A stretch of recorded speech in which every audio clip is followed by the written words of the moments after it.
familiarize people with the ads a bit. That's what I'll do. I'll start talking about the ones who clean my carpets before. prices. You're actually for a whole house system. You're low. $3,800. It's the ultimate system. I mean, it pulls out. Without soaps. We should just say it, you know, and then we'll actually get more serious buyers. Some people won't call because they assume it's too much. Others will call. In some cases, additional fees may apply. When I walk on my carpets after zero rest, they feel like new. No odors, no toxins. A clean, fresh clean. You can feel the difference. I wouldn't have anyone else, and neither should you. When Zero Rest cleans carpets, they get them really clean. Yeah, I get calls. Powered water, no soaps. And it picked up again this week. Call Zero Rest. Okay, I need to work on that. I need feedback. So do you have my email? Yeah, we did email back and forth because you had sent me. I want you to. Oh, that's right. Last time. I want you to email me stuff like you get, and then I'll help you. Okay, deal. This is hi. Is this Larry and Rudy? Which one is this picture of? There's both. There's two. There should be two in the email. No, there's only one. No, it should be up above. The very first one, there should be Larry. That's it Larry. says, this is Larry. You forwarded me. This is Larry. That I got. Ooh. Oh, then I just sent you another one this morning that has them. Are we on? Yes. Can you see Time the to talk cartel? about ideal home loans for your next ideal home loan. No two loans are the same. They will write that loan best for you. Our In other Facebook words, page if you killed want a last loan that's last 13 years, 23 years, 15 years, 27 years, whatever the term, they'll do it. It's a flexible term loan. IdealHomeLoans.com. 303. Ted said he'll bring up Stephanie and Mohamedou. By Dora, NMLS 136756. For terms and conditions, I need call a pen. 8445 ideal. These days, Never mind, got it. a week goes by without another day. Thank you. You got one? No, I got it from you. Think again, Thank you. because it could be your data that's being breached and sold on the dark web.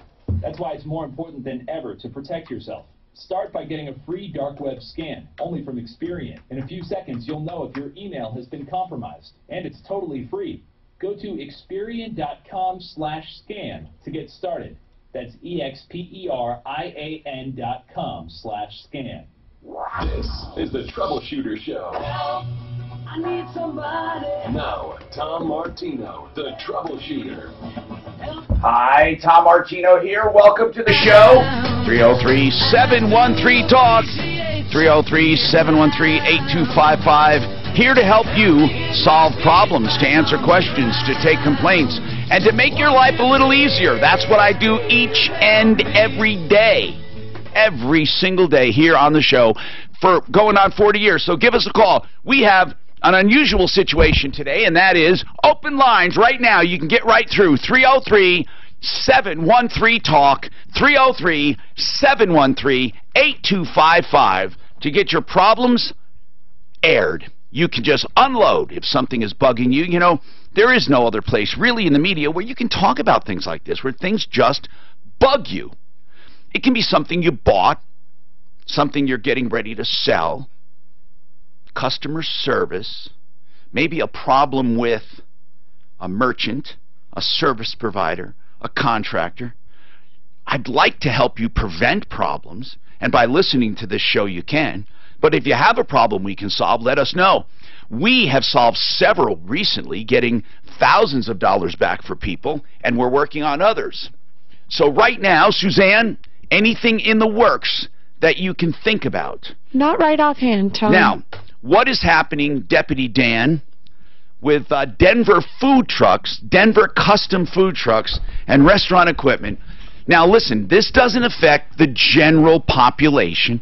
These are people who go to have food trucks built, but nonetheless, we want to protect all, and we've had several ripoffs. Now, were you talking to yet another one today? I actually, an older one, and she's going through as far as a lawyer for going after them, and I asked for other people because we're keeping track of all the people they've ripped off. Now, we got about 8 right now. You also talked about another one that we've had up called Colorado, it's called Springs Auto Service, or what is it, Truck and Auto Service or something. We had a problem with them a few months ago. Right. They were doing a van, a Sprinter van, I believe, a diesel Sprinter van. They put a turbo in it. They left residual fuel in it. It was a runaway turbo, it was called, and it ruined the engine. We proved through an actual tear-down and analysis and a professional from Mercedes-Benz that they improperly did this turbo and caused the runaway condition, and they refused to step up and do anything, and it basically ruined the man's van. Now, we got a recent call. What is this a totally different kind of call? Yeah. And what is it called again? Springs Auto Service? Springs Auto and Truck Service Center. Okay, I keep mentioning that because it's such a pain to remember. Okay, so tell me about it. What was the recent... So this is a lady called up, and she actually had them do some work, and I think they did the work correctly, but they wrote it up incorrectly as far as which plug it was. What difference does that make? Nothing, but we don't know for sure until we actually go in there, because the plug that they replaced is really hard to get at. And when we took it over to... But they wrote it up wrong. I mean, what did they charge her the same, the correct price? Is everything else all right? As long as she did that, but they did do other things, like said she needed brakes, and they couldn't identify where the grinding noise. It wasn't a ripoff. No, not that we know of until we actually go in there and check the spark plug. All right, let's. plug. I have a guest today. I have a couple guests in a special event we want to promote. We'll talk about in a minute here. Marcus, what's going on with you, Marcus? Good morning, Tom. Hey. Having a little bit of an issue with Comcast. What's going on? Got service on August 8th, and... What you mean that's when you started your service? Yes, sir. Okay, and what happened? And the technician came out, got us all hooked up, and had to leave the cable on the ground. Said that he would get... oh, God, we get this complaint all the time about unburied cables. I swear this is at least the 6th complaint we get where people get service, they string a temporary cable, and they don't bury it. Is that basically what you're calling about? Yes, sir. And, you know, with a dog and 2 kids, it's just... and it's starting to hamper some yard work I want to do, because where it needs to be buried... I understand. Listen, this is a very common complaint. Suzanne, do we have someone at Comcast that we call about this? Because no fooling, at least 6 complaints. I don't know what the issue is. They must put out a work order with a subcontractor or something to bury cable, and then it takes months in some cases. I mean, we had one case where the cable was uncovered for 7 months. So, well, and to be honest with you, Tom, I'm pretty sure that's what it is, because I've had 2 different subcontractors out. One guy said he was there to bury it and then left, and when I went out in the backyard to just see if he wanted a drink of water, he was gone and the cable hadn't been touched. Another subcontractor came out, did a fairly crappy 2-inch bury, and I didn't have service, so I had to pull the cable up and reconnect it to the... Are you kidding me? box. Suzanne, at least 6 complaints so far about unburied cable. I heard you talking about it downstairs. Yeah, we had several last week. Okay, well, did you call Comcast? Do we have someone there? What happened is we reached out to our angel. It was so great because our caller called me and gave me an update, said they came out Monday, they're going to be out Tuesday at such and such time, blah, blah, blah. I got a message yesterday afternoon saying they never showed. God. So we were going to readdress it today when Daphne gets back in the office. All right. We are going to reach out to Comcast and put you on the list, Marcus. Just hang in there. Okay? And again, so one of my guests, Al Vandenhoevel, and Al is a master plumber, and he's with Pure Water Choices. We're going to talk about water filtration, water softening, water conditioning. What's the difference? Do you need it? And what is it all about? If you have questions on it, give us a call. As you know, we never have a single topic show, so we're going to dabble in anything you call about. But Al, first up, I want to ask, do people need water filtration? Absolutely. I don't think so. Why do they need it? Too many chemicals in the water. Okay, you're a purist. I know people like you. I know people like you. Yes. They buy their drinking water, bottled water. They wouldn't even think about drinking tap water. And that's because they say even with water purification, not purification, but treatment in cities, you still have sediment and you still have trace amounts of prescription drugs. Is that true? Absolutely. Yes, there's prescription drugs in every river the EPA has tested. Even when they treat the water? Yes.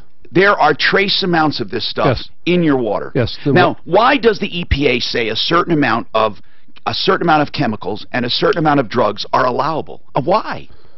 It's too hard to get out. I mean, I'm friends with the water treatment purveyors around Castle Rock and Parker. I asked them, can you pull out drugs? No. I mean, they know right away what Well, I'm talking about. they pull out most, right? We're talking trace amounts. Well, yeah, sure. Okay, so we have chemicals, we have trace amounts of drugs. What else in the water? Plastics, microplastics. After treatment? Yes. The microplastics are down into the nanoparticle size now. Okay. And America has the most at 94% of all water tested has microplastics in it. It's a worldwide problem. But water, I mean, you sell water filtration, right? Yes. So obviously you think people need it. And I'm not saying they don't need it. I think you really do need it for drinking. What I meant was you can always buy bottled water, but why bother? You can do a point of use. You can do a single point of use in the kitchen or somewhere for drinking water, right? Yes. Yeah. Or you can do a whole house. Yes. So for around $500 or $600, you can do a point of use, and you literally will never have to buy bottled water. Right. Bottled water is no better than any other water. No better than tap water. There's no regulations on bottled water at all. None.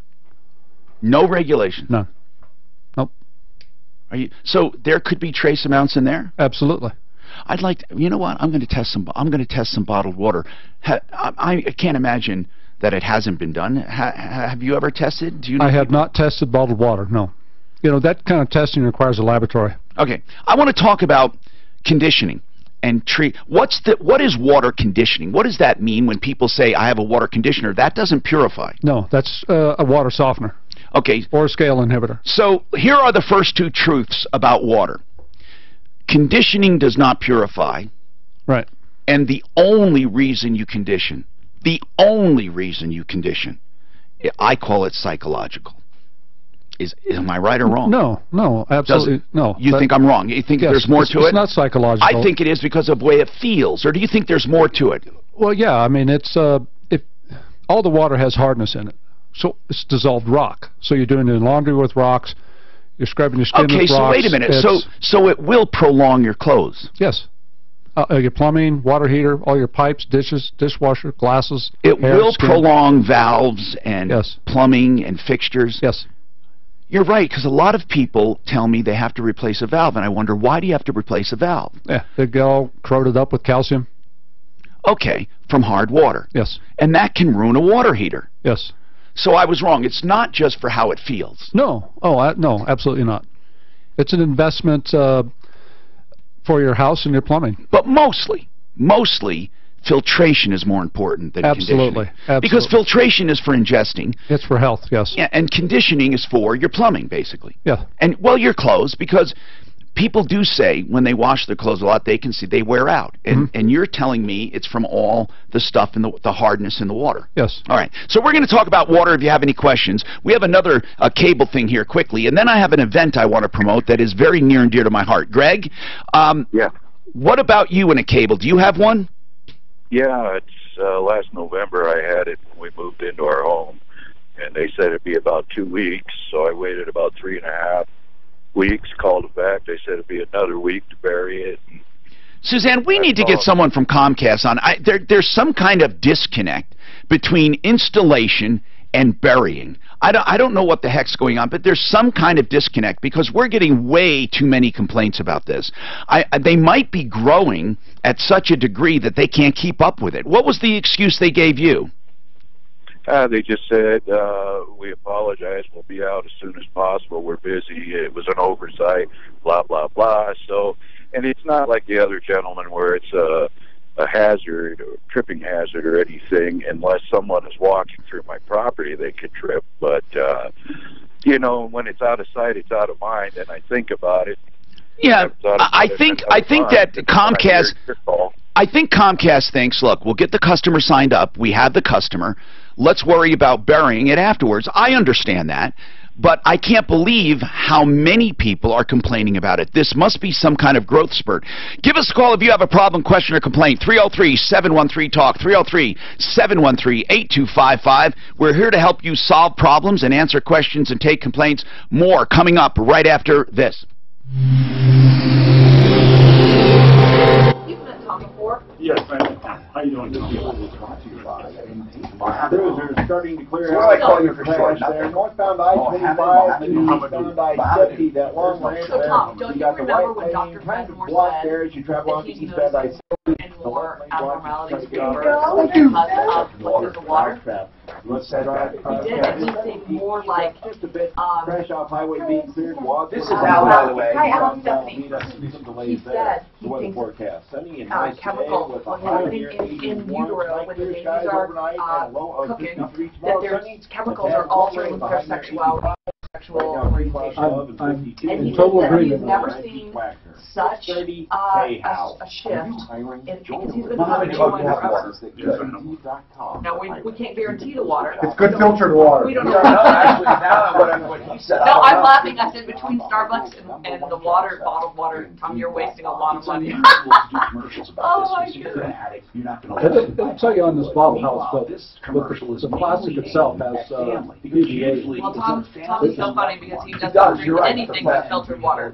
Because I know I have a filter downstairs and I filter I fill my big jug up and that's all he drinks. And he can taste when the filter's bad. So, Tom, you know that You call them all kind of filter. We got it before we knew you. It's a Have you ever heard of Kagan? Oh, Kagan, yeah. Is it okay? Heroin, ecstasy, gimmick, painkillers. That's the one that raises pH. Stimulants, sedatives, and even marijuana has caused You know, problems for many. If you I hear both sides. who's an addict, they can doesn't take stuff out of them. But this guy does testimonials where does. people who had cancer, were cured after drinking. Well, now see, that's been 2-0. I know, but he does a lot of stuff where. 5-5-9.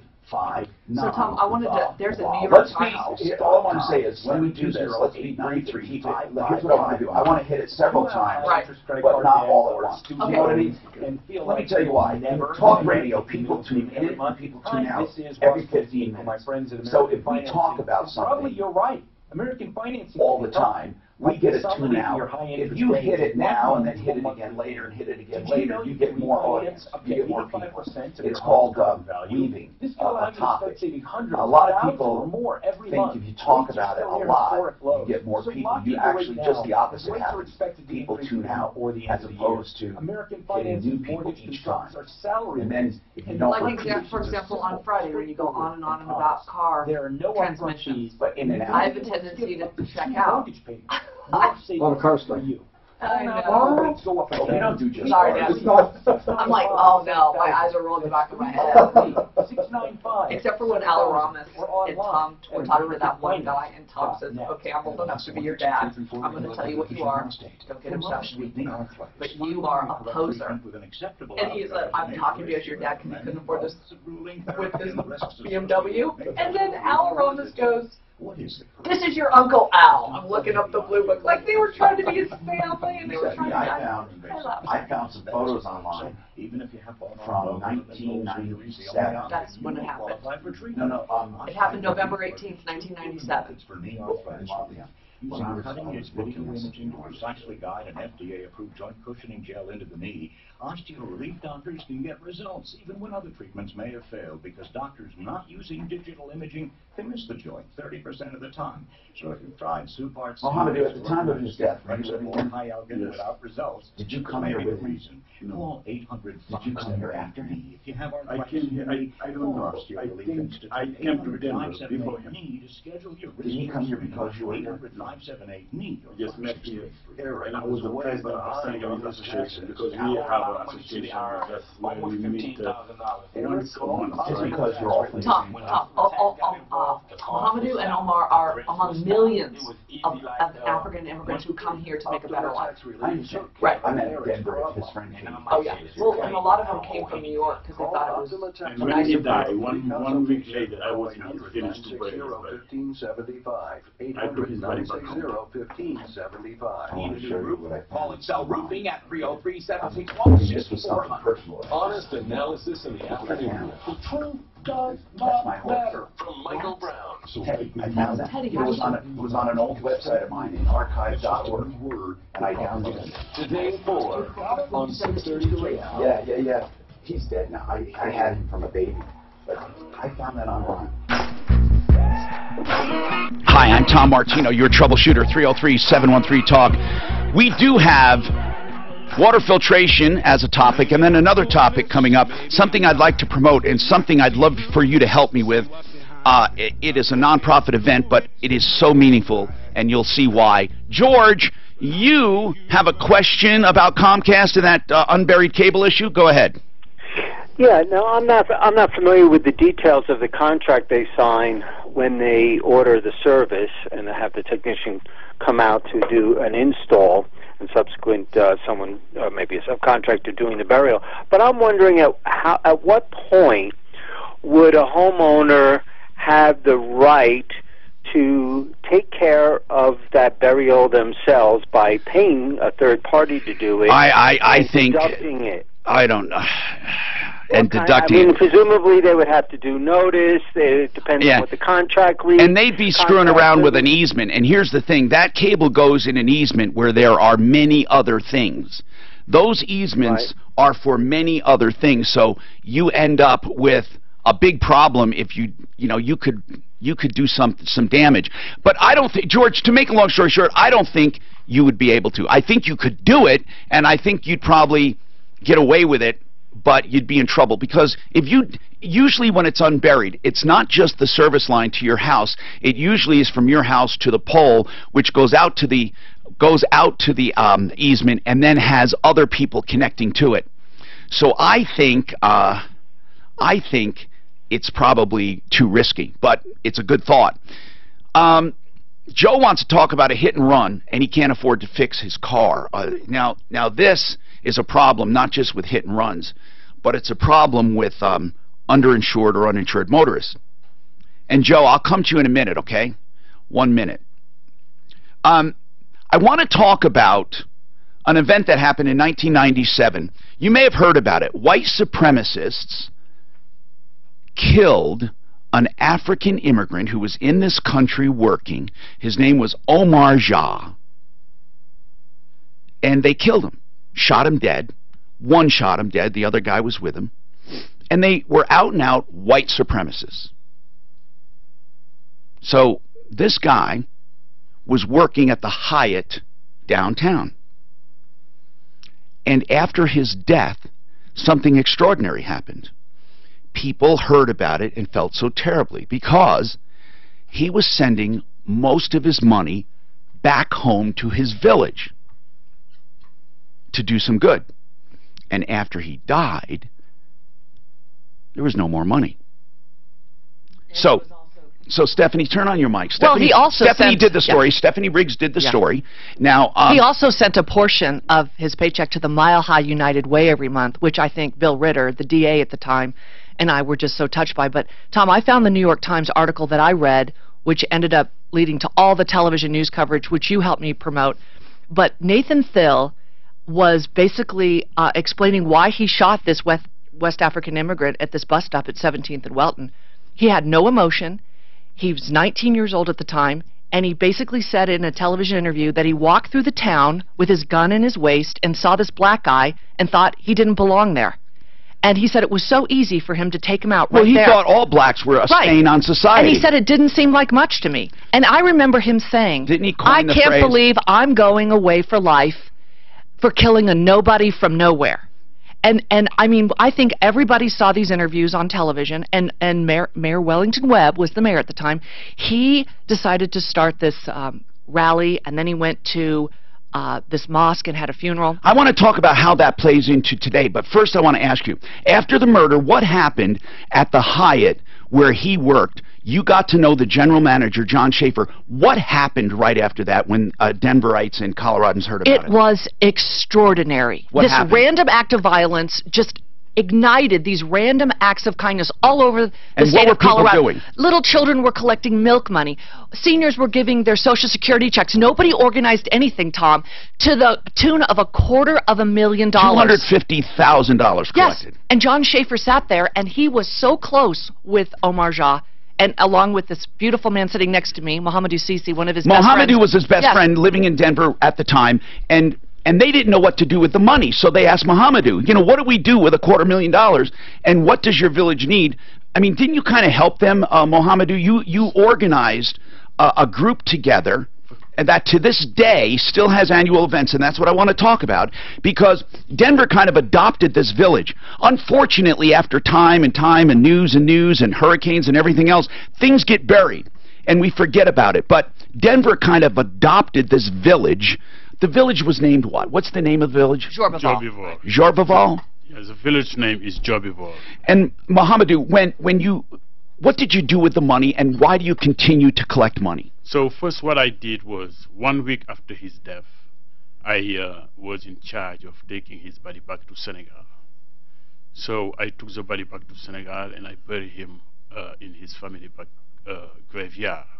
So when I came back to Denver, the money was still pouring and the solidarity was still building. People was trying to reach out to his village, and then we developed project of development for his village. Well, and Tom, let me just say, United paid for the body to be transported back, and then what John Schaefer did is he took that $250,000 and he figured out what Omar Jah was living for, and in his death he bought a water pump. That was very hard. They didn't have drinking water. And when I was there living in that village, speaking of drinking water, Al, they didn't even have water. Well, and when I was there living in the village, they told me that the families would moan all night from starving. And so what they could do is take the water pump that Mohamedou delivered, and they could take all the water from the Senegal River and they could make sure all the crops would grow. Now they grow crops. So now they have crops, they have drinking water. And then they got a grinder so that the women didn't have to grind the corn themselves. So literally, Denver, as a result of this violence, Denver adopted kind of this village. Not only did they adopt the entire village to this day. They gave them solar power. Project Cure gave them all these medical supplies. Came in there and transformed. You went over there and did a story about it. Let me tell you something. It took 14 hours on barren, dusty roads to get to this little remote village. And you know what? I have to say, these skinheads, they put this village on the map. They put this man on the map. And Mohamedou Sisi is going to make sure that he is never a nobody from nowhere, and that's why he has this event every year. So and we want people to come. This, every year, Mohamedou, what do you do every year, and what do you use the money for? You have a non-profit event. Yes. And it's a dinner. Absolutely. Of course, we're going on September 28th. And I'm going to give all those details in a minute so people can support it. And I want them to support it, even if they can't go. They can send some money. So talk about it. We are going to have the beautiful voice of Hazel Miller. I love Hazel. And her band. Yes. And we're going to have some delicious Senegalese cuisine. And the money we're going to raise is going toward buying school supplies that we distribute every year in villages in Senegal. Not just Omar Jah's village, but villages all around. So now this has spread to other villages. Absolutely. So this is the 28th. Please put it down. 39,000 students. As of now. That is wonderful. September 28th, okay? So that will be next Thursday, right? Yes. Okay, and it's 6 to 8. You're going to have it at the Posner Center for International Development. How apropos is that? Posner Center for International Development, and that's 1031 33rd Street. Just look up the Posner Center. Now, you really should go. This is a wonderful event, and unfortunately, over the years, things dwindle, no matter what. Interests and things, we all have our lives to live. But I wanted to get this out there so people can support it, so it doesn't go away. This is the 20th anniversary of the murder of Omar Jah. And the courageous, we should talk about Jenny Van Valkenburg, right? Oh, well, yes, she tried to stop them, and he was shot. Right, shot and paralyzed, and then she eventually died. It was just horrible what happened to her. But I just want you to know that Jews and Christians and Muslims all are coming together, and this has grown where students have gotten involved. And I have to tell you, I love the state of Colorado, Tom. They made a right out of a wrong, and it was just the most beautiful story I told. I mean, people always say, oh, Stephanie, did you love going to that village? When I pulled into that village, Tom, there were children and adults running out, and I thought, aren't they upset with us? And they were saying what happened to Omar Jah was his destiny, but how Colorado responded was a miracle. And it just gave the devil a black eye, and I just loved it. Mohammed. More than 150 people from around Colorado have journeyed to that village. More than 150 people have actually gone there as a result of this. As a result of this. Over this 20 years. Now, it's $40, people. $40. Hazel Miller will be there, and Senegalese cuisine. And whatever that entails, I don't know. What are we talking about for food? It's delicious. Give me an idea. It's absolutely delicious. Okay. It's rice and chicken and onion and lots of seasoning. And we're selling tickets online right now. Okay, so we're going to give out. Okay, how do people get tickets? And if they can't get tickets or I can't go for some reason, I really want to give a place they can donate. So first of all, where do they get tickets to the Posner Center next Thursday, 6 in the evening? Where they get tickets? Yes, people can get tickets at ahcchildren.yapsody.com. Okay, I see it right here. /event. ahcchildren.com. Is it not that? I want to see if that goes there because it didn't have the extra thing on it. Let me see if it goes to the right place. It's African Heritage Celebration, yes. so AHC. ahcchildren.com. Right. Yeah. And it goes right there. ahcchildren.com. Right. That's right. it stands for African Heritage Celebration. African Heritage Celebration. ahcchildren.com. You can get tickets there. Can they also donate if they go to that site? Was that a good place to find out how to donate? That actually is a website for the donation. To get the ticket, you have to go to ahcchildren.yapsody. Oh, so you do. So there is no. Okay. Dot. Can you put it on your Facebook? Yeah, we will. Okay. Dot Yapsody. Yapsody. Okay, that's what I wasn't getting. So that gets you the tickets. The other one is just about the celebration and the all foundation. The information pertaining to the organization. Okay, we have to take a break. I'll take your calls. By the way, I am taking calls. I just wanted to take some time out to promote this. Next Thursday, 6 o'clock, please go to this website. It's AHC Children, and then you put a slash, and it's Yapsody.com. Yapsody. I don't know why that word, but YAPSODY, Yapsody.com. And I'm sure you can search for it too. And if you get to African Heritage Center, the website ahcchildren.com, you can donate there. ahcchildren.com. That people are still helping this village 20 years later. That's great. Isn't Colorado a wonderful place to live? Yes. I'm sorry. But I was like, I want people to know, because when I went over there, you didn't come with me. You went with John Schaefer, but I went with Safety Camera. Do you know, Griffin and I were walking. Stephanie, would you move over to that seat over there? Or to Dan. Because Mark's on his way in. Just move over there. No, we're done. I mean, No, you're not. Move over there, please. And then I like your hair. You got it redone, didn't I'm you? consumer advocate Tom Martin. Honey, Please please move over there, and then I've been fighting for use that mic because they have to turn up the mic for Mohammed, and they have to turn it down for you. Mohammed, Because I'm such a big mouth. Sorry for you. A little over the top. Okay, otherwise we get smart. They have swallowed a up. fantastic team of experts. Mohamedou, Understand your situation. I'm over here, but I'm close. Right. From your tax debt problems, Larson will get you. Mohammed, she talks about you all the time. She loves you. You won't have to worry about your wages being garnished or losing. I love Africans. My dad always says they're your people. So, honey, did you love those pictures of Ted? Okay, now first of all, how do you get? Can you send those? Yeah, I'll send them to you. Send them to me in an email. Okay, and then I can send them to Julie. She's going to go crazy. So she'll read between the lines. And then I found pictures of Cloud. What? Where? On this website. It's an archive. You have to really search it. Turn them down that. So do you guys remember the story? Dan, do you remember the story? Of him shooting Omar at the rest stop? Yeah. It was at a bus stop. That's right. Yeah. Right across from the Hyatt. He was a bellhop. He was running luggage. And he was so nice. I mean, can you imagine this guy is giving a portion of his paycheck to Mile High United Way, and he's living with how many guys on Colfax? 8. 8 guys on Colfax. I mean, and he thought enough to give back to Colorado. And then this clown just decides he's going to walk through Denver and just shoot someone because they have black skin. And, you know, I'm like, this is terrible. And he's still in jail? Oh, yeah, he'll rot there. Yeah. No, Tom, when did he's life without parole. And I think they gave him another 30 years on top of it. He had no remorse. Yeah, and the judge, Bayless, basically said, I'm going to send a message back to your village. we don't tolerate this. Now, the guy that was with him, he got out because he didn't pull the trigger. But then, I'm not kidding you, didn't he get shot by the Inglewood police the day he got out or the day after? Wow. Stealing a car. Huh? Stealing a car. Stealing a car. He was stealing a car in front of the Walgreens or something over on Hampton. And I turned on the news. Bill Musher called me, and he said, Stephanie, you better turn on the news. Jeremiah Barnum got out of jail. And I said, how did he get out of jail?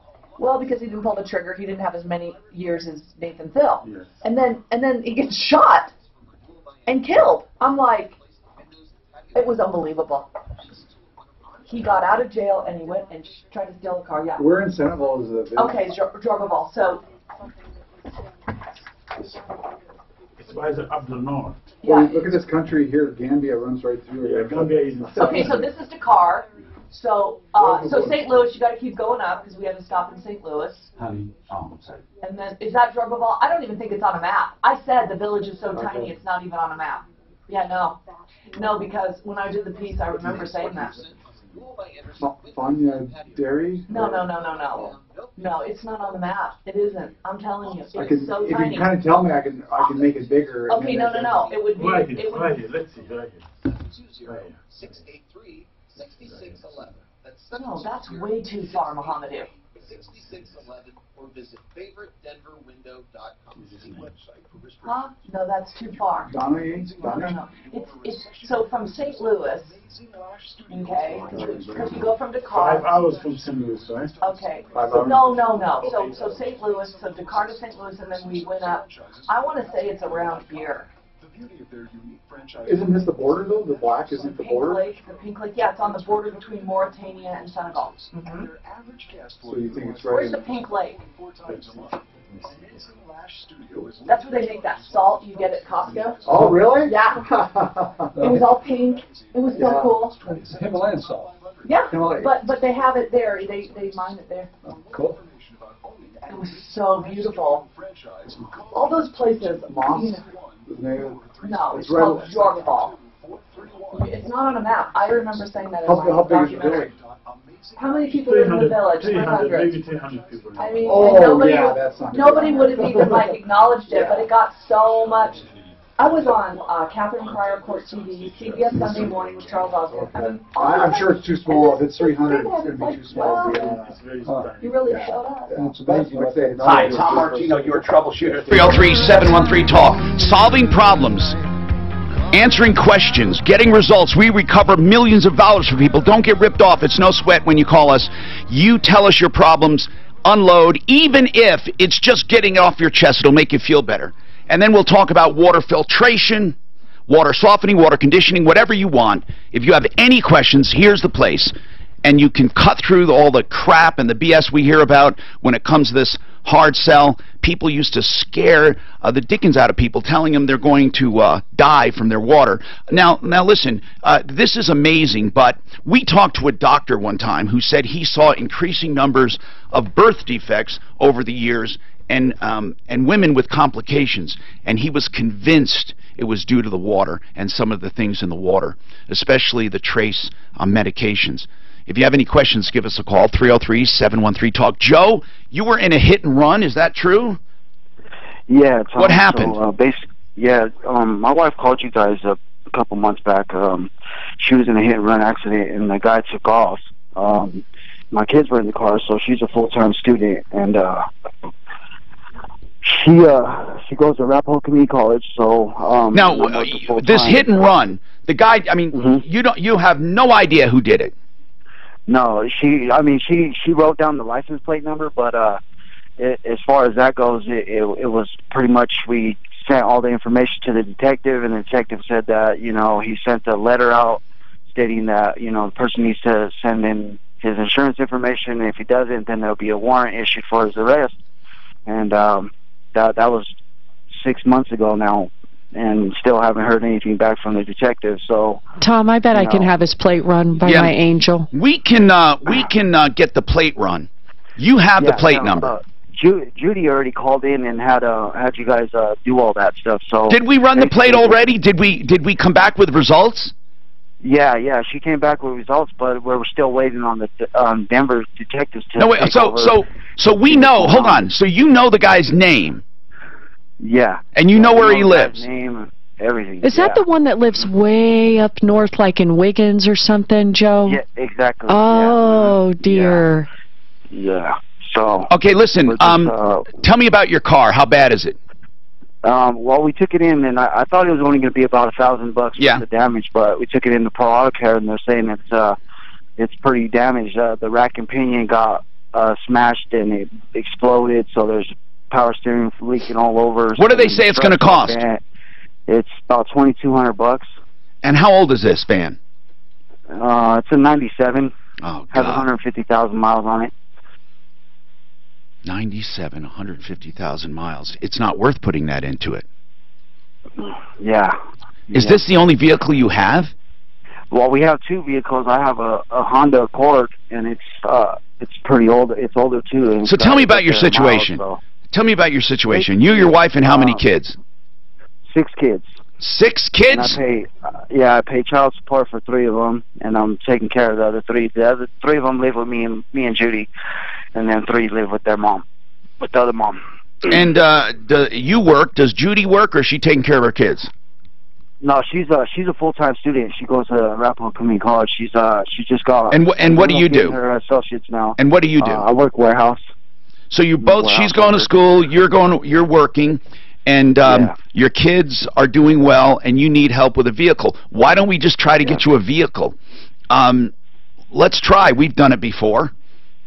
Okay. And then we're going to go after this guy. I didn't realize we had information on him. Let's expose his name and stuff of the vehicle. Let's do it. Hold on a second, all right? Get all that information, Suzanne, and we'll reach out to this guy. Let's try calling him. Meanwhile, let's try to get Joe a car or a van. If you know of any, we usually can get donations if we put the word out. There's usually someone who has a van. I mean, it's not like he's not working. Joe is working. He's working his butt off at a warehouse. His wife is a full-time student. They're trying to better their lot in life. He's got 3 little ones at home. Let's see if we can find a van at low cost or whatever. Joe, do you have any money at all to put toward that you were going to put toward repairs of this old van? Yeah, see, we have about $1,000. Good. I was gonna. Let's see what we can do. Let's see if we can get a great deal. Meanwhile, we'll call all of our sources. We'll call Purefoy Chevrolet, see if they have anything that they heard of. We'll call Rockies. We'll call around. Listen, I mean, it's not like they have vehicles they can give away. I'm just wondering if they have heard of any or have something they don't know what to do with, or if anyone listening could help this family out with a van, let us know. That's what we do. You know, interesting. He said 1997, and so I was inspired to look back in time, and I went on the internet earlier today, and I was looking at something called Time Machine. You people may have heard about it, archive.org, and I looked at the Troubleshooter. I have websites going back to 1995, and my referral list, I called it the referral list at referrallist.com, and then on the Troubleshooter site, I called it my sponsor list. Well, anyway, I went to the Sleaze Brigade back then, and I looked up, and I'll tell you, I had, now there might be new companies now, but back then, there was a guy named Jim King, Mile High Decks, and it says, continues to make customers angry, poor quality work, long delays, in some cases taking money up front and doing nothing. Jim King later went into other businesses, home improvements and stuff, and this guy was a real bad dude back in 1997, Mile High Decks. Then we had Sunrooms of America, a guy named John Leonard, taking hundreds of thousands of dollars from people, never completed jobs over the years. He continued to take money on new jobs when he was in financial trouble. He took a bunch of money right before declaring a bankruptcy. Wow. And even when he was in business, he was screwing people. Then we had a place called Tom's Roofing. Again, this is 1997. This is Tom Bockhout. I wonder if he's still around. Then we had Ray's Fencing, Taylor Landscaping, And then we had CCC Builders, John and Julie Rank. They took more than $100,000 from people and did not complete jobs. Does this sound like today? I mean, it's amazing. Nothing's changed. And then there was Red Apple Flooring. Red Apple Flooring. Another one, Bruce Hall. Thousands of dollars from customers and walked away. Then we have, let's see, Manuel Andre, fencing. He went by Fence Doctor and Quality Fencing. You know, I remember this guy resurfaced about 10 years after that. And then a guy named Kevin Foote who did woodworking. And then we had, this was one of the worst. Steve McClendon, D&D Plumbing. He took a woman for thousands of dollars, an old lady. I remember that. These are like yesterday. This was in 1997. So, if you have any questions, give us a call. I'm going to go to the phones and help you right after this. They were all trying to get a fresh start, so they really appreciate you digging that whole... You know what we had found over here? They were trying to... We had found that most of the time people just resurface and do the same thing over and over and over. Nobody ever turns from their ugly ways and changes and... No? We do got a car at Sheridan Auto. It's not a van. There's a car that a guy donated. Let's see what it is. It's sitting at Sheridan Auto. I think it's got two wheels and Right, four wheels, and it's got a... I think it needs like an oil change. It needs a hood latch on the hood, and it's got some paint peeling, but it'll get them around and good gas mileage. That's good, isn't it, Tom? I don't think they asked for He has 6 kids. Well, yeah, what was it again? What kind? That's what trunks are for. I'll call Kevin up and see what kind it is, but it is... Did you hear what I said? That's what trunks are for. It was so bad the other day. We had Griffin's Jeep, and we needed to go over to the hangar. And so, Griffin, get in the back. We taken the seat out. He's back there and goes, Mom, stop making these wide turns. He took a seat out because he wants to look cool, so it's a 2-seat. No, he has this giant fencing bag. It is a pain to get that thing in there with that big seat. And there's no real room for it. He loves being able to just open it up and shove it in there, and it's like a body bag. It's like a hockey and I are player. going to Purefoy today. Oh, I have to go to the dentist, I forgot, at 1 o'clock, and then we can go. It'll take a half an hour. They're cleaning my teeth. I don't want to cancel it. Hey, Al, would you check You're never usually out of here by 1:30. I haven't talked to lately. So just give me a minute, and then... Mohamedou, I went to a couple of these. You do that stuff for us. Yeah, I saw you last year. You were there. And the year before. So many people that got... And he promoted it always when I was on Channel 4. He would always promote when I did the fundraiser for my photos. Got to make this. You know, but to me, that's a huge thing because that's your, if you don't, your washing machine, your dishwashers, your ice cube. I just wish it was easier for them to buy tickets. Should we just give a phone number? Yeah, you can. That email was... 720. Hold on, 720. Yeah, 720. So that's something you might want to, hit at the same time because, like I say, I don't think, I'll bet you over half. Yeah, it's just easier for them to... And the ones on the west side are the higher pressure ones. Like send a check to an address or, or just put their name on a list and they can pay the night of something rather than... That's at least 130 in Castle. Oh, really? Wow. And they can come the night up, right? And pay the night up? Okay, so when they go to the website and pay that $40, the website, the donation website, their name will show up. And you could have created a link on here for tickets. From the supplier. Right on yeah, that would have been I thought 65 was probably the height of it. Is this your website? Yes. Do you log on to this? I do log on. To me, I don't think people realize that because all you got to do is have a when your plastic hoses, just have Kevin Miller to put a link to my tickets. Yeah, if you have your login for WordPress, I could put something on top here that just says, and then link buy tickets, click here to buy tickets for the African Heritage Celebration. Okay. This is a new link. For example, this one right here, now, why did they have a expansion tape? It's a nice website, though. all water heaters need an expansion tank.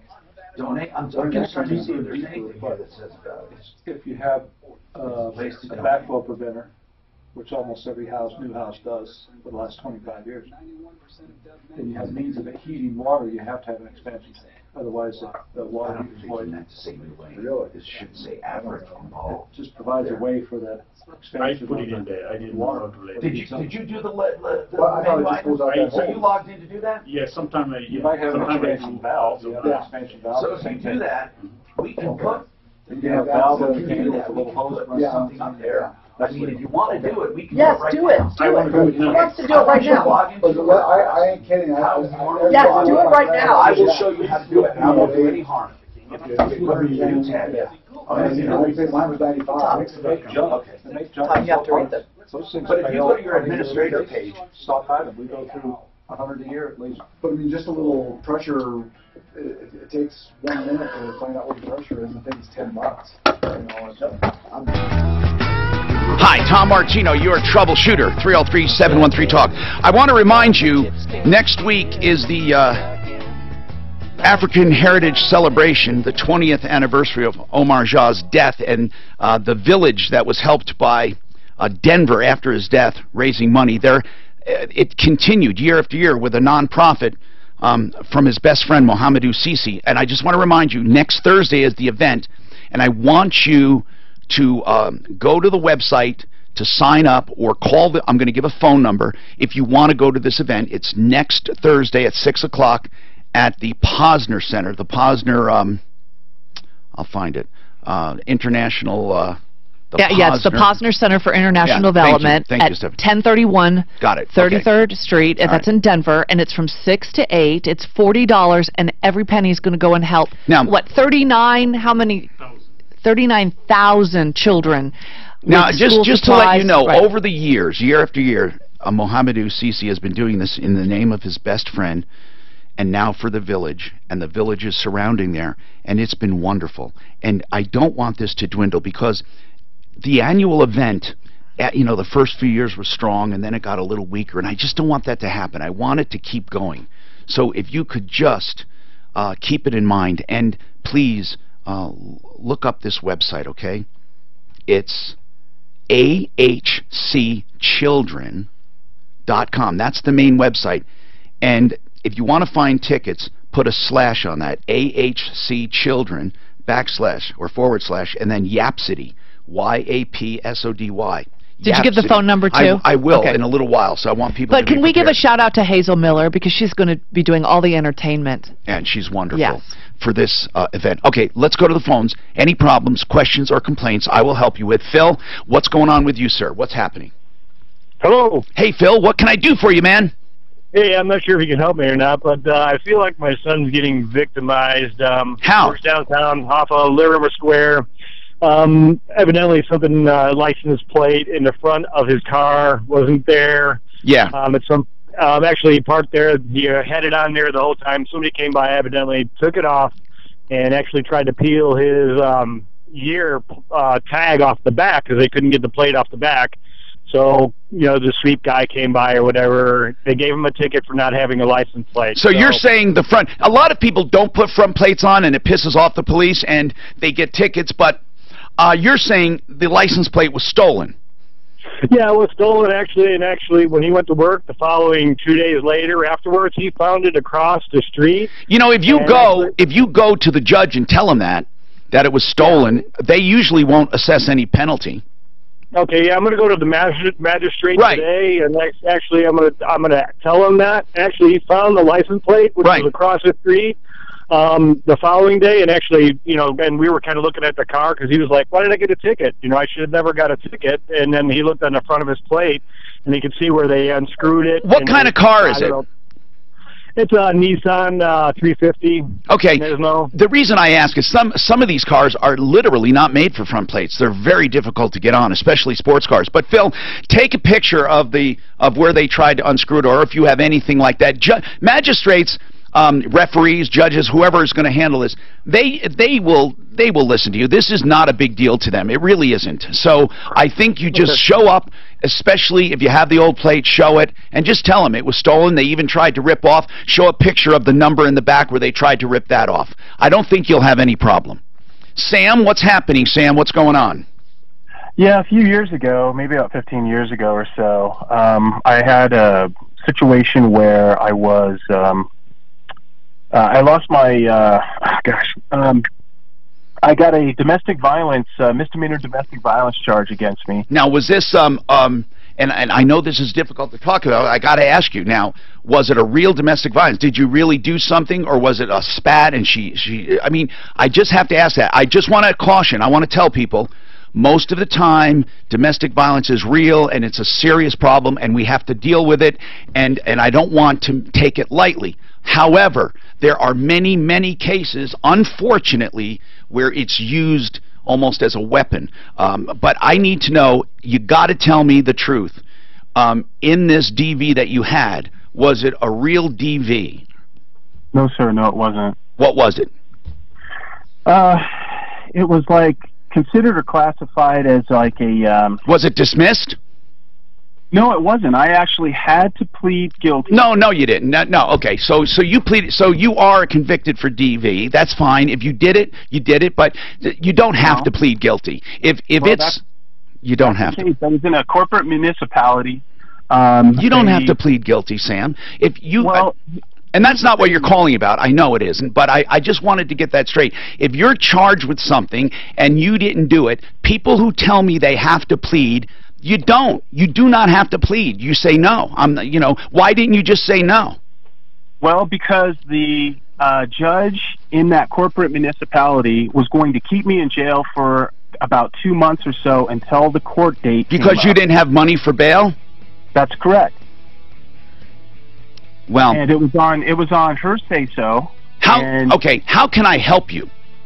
Okay, I need or I want to get my Second Amendment rights back. And I need all right, hold on then. I understand what you're talking about. Hold on, we'll talk about it coming up. I'm Troubleshooter Tom Martino. We're going to talk water filtration, water purification, conditioning, and more coming up on the Troubleshooter Show. Hope you enjoyed your meal. What, his gun? He can't get a gun? Is that what he's talking about? Dan? Yeah. He said his Second Amendment rights. A gun? Is that what he's talking about? That's what I'm sure it is. Yeah, I'm sure. Oh, thank you. You got this. Okay. This is not WordPress. Okay. This is a little more difficult. But what we can do is this, temporarily. Tommy, would you just look at Dan really fast? I'm going to promote this on my Instagram for people to tune in. Support for your strength. Brought to you by AARP and the Ad Council. Got it. Is there a flash? 3 of them. No, I don't. Go ahead, I took 3 of them. Where did you put your new link? Where at the edit? We'll get that the menu. I can usually figure these out. I've not seen this. It's like there it is. Okay.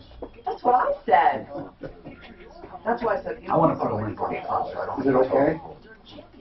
Yeah, I'm going to see it. Okay, good. So if you just do this, does it literally? When you did this. Do one. I mean, they're fine. I just let's do what. Okay, good. Good. You want now, what I'd like to do temporarily, can I put it there? Yeah. Okay. Okay. So what I'm going to do. Okay. Guys, look at him really fast. I'm going to try one with the flash. Radio. I'm Chris Foster. Hurricane Maria is one of the strongest storms ever to hit Puerto Rico, making landfall this morning at Category 4. You know, when it flashes, I notice a lot of people look away.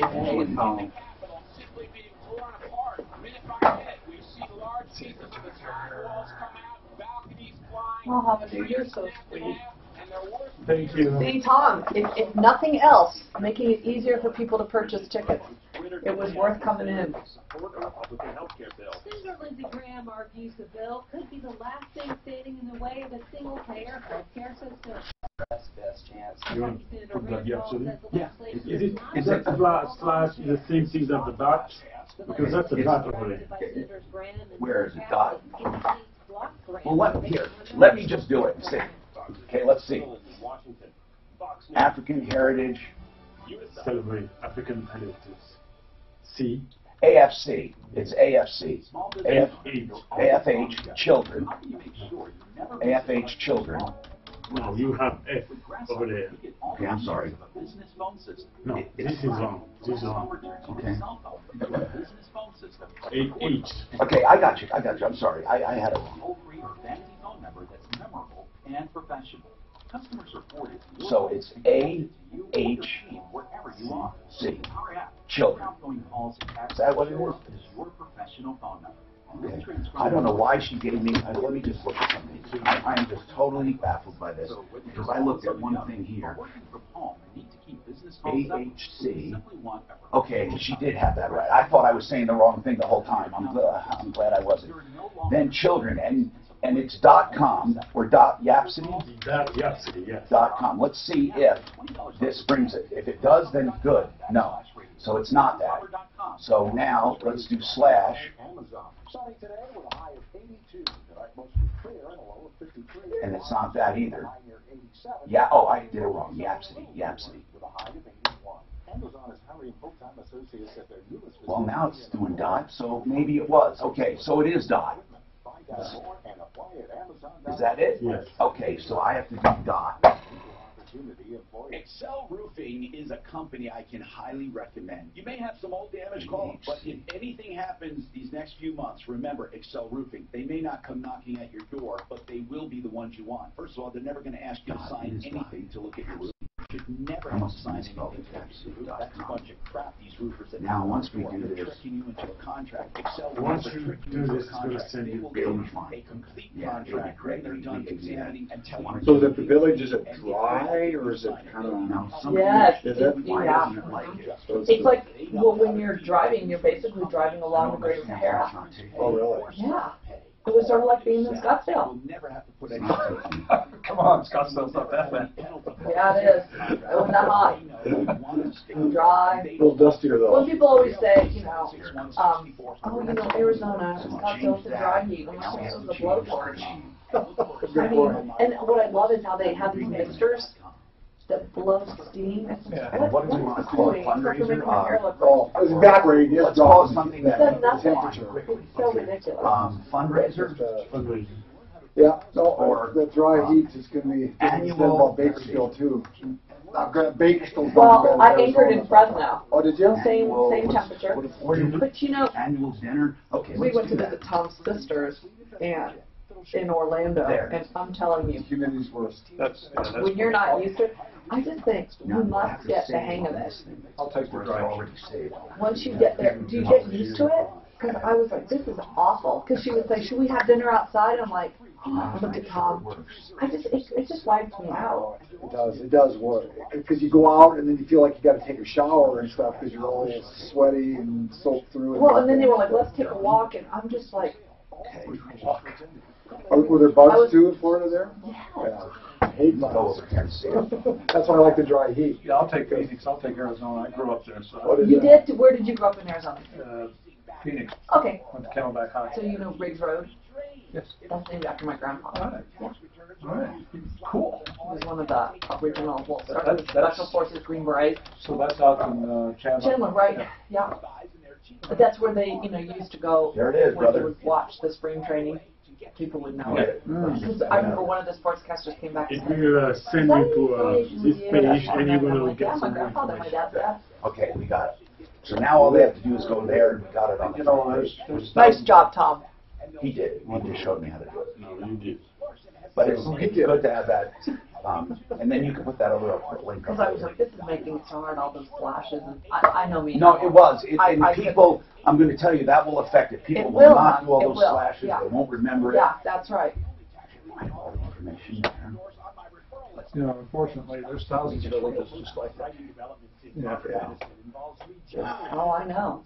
Thousands. And Rotary, they're big doing water wells.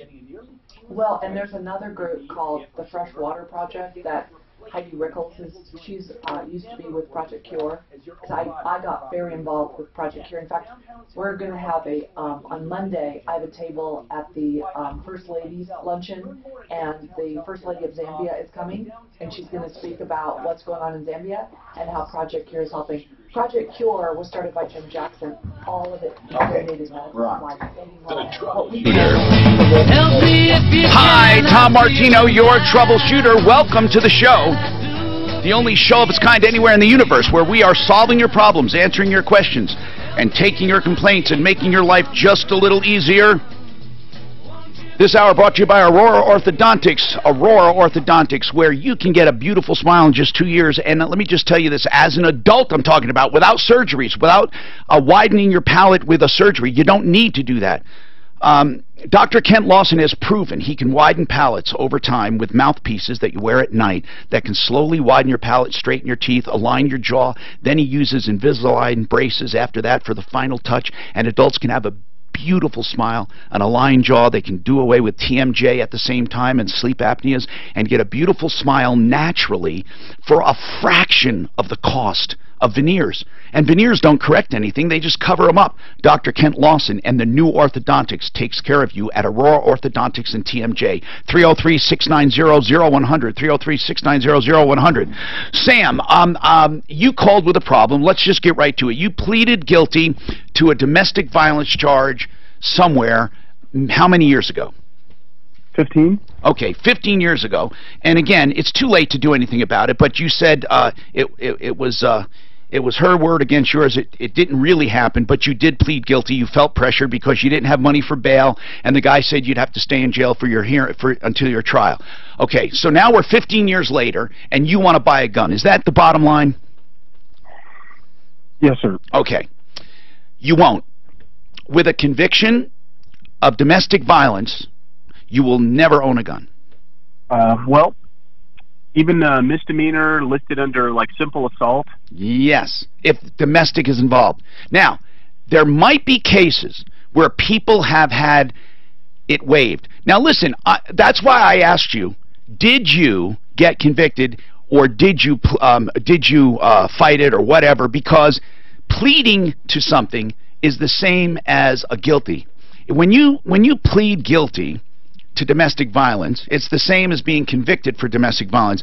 Even though you said, well, I had to, and a lot of people say this, well, I had to do it. It might be shoplifting, it might be something else, and they say, well, I had to do it, I just wanted it to go away, it was a good deal. Well, the problem with that is, it actually is listed as a conviction, and no one knows what happened with your discussions back then or what pressure you were under. All they know is it's a domestic violence and it's a misdemeanor. Now let's call, is Joe Lazzara around? Let's try to get our defense attorney, Joe Lazzara. He might know how to do that. Now I will tell you this, it's a different story if the charges are dismissed, if you go to trial and you're not guilty, or if it's expunged.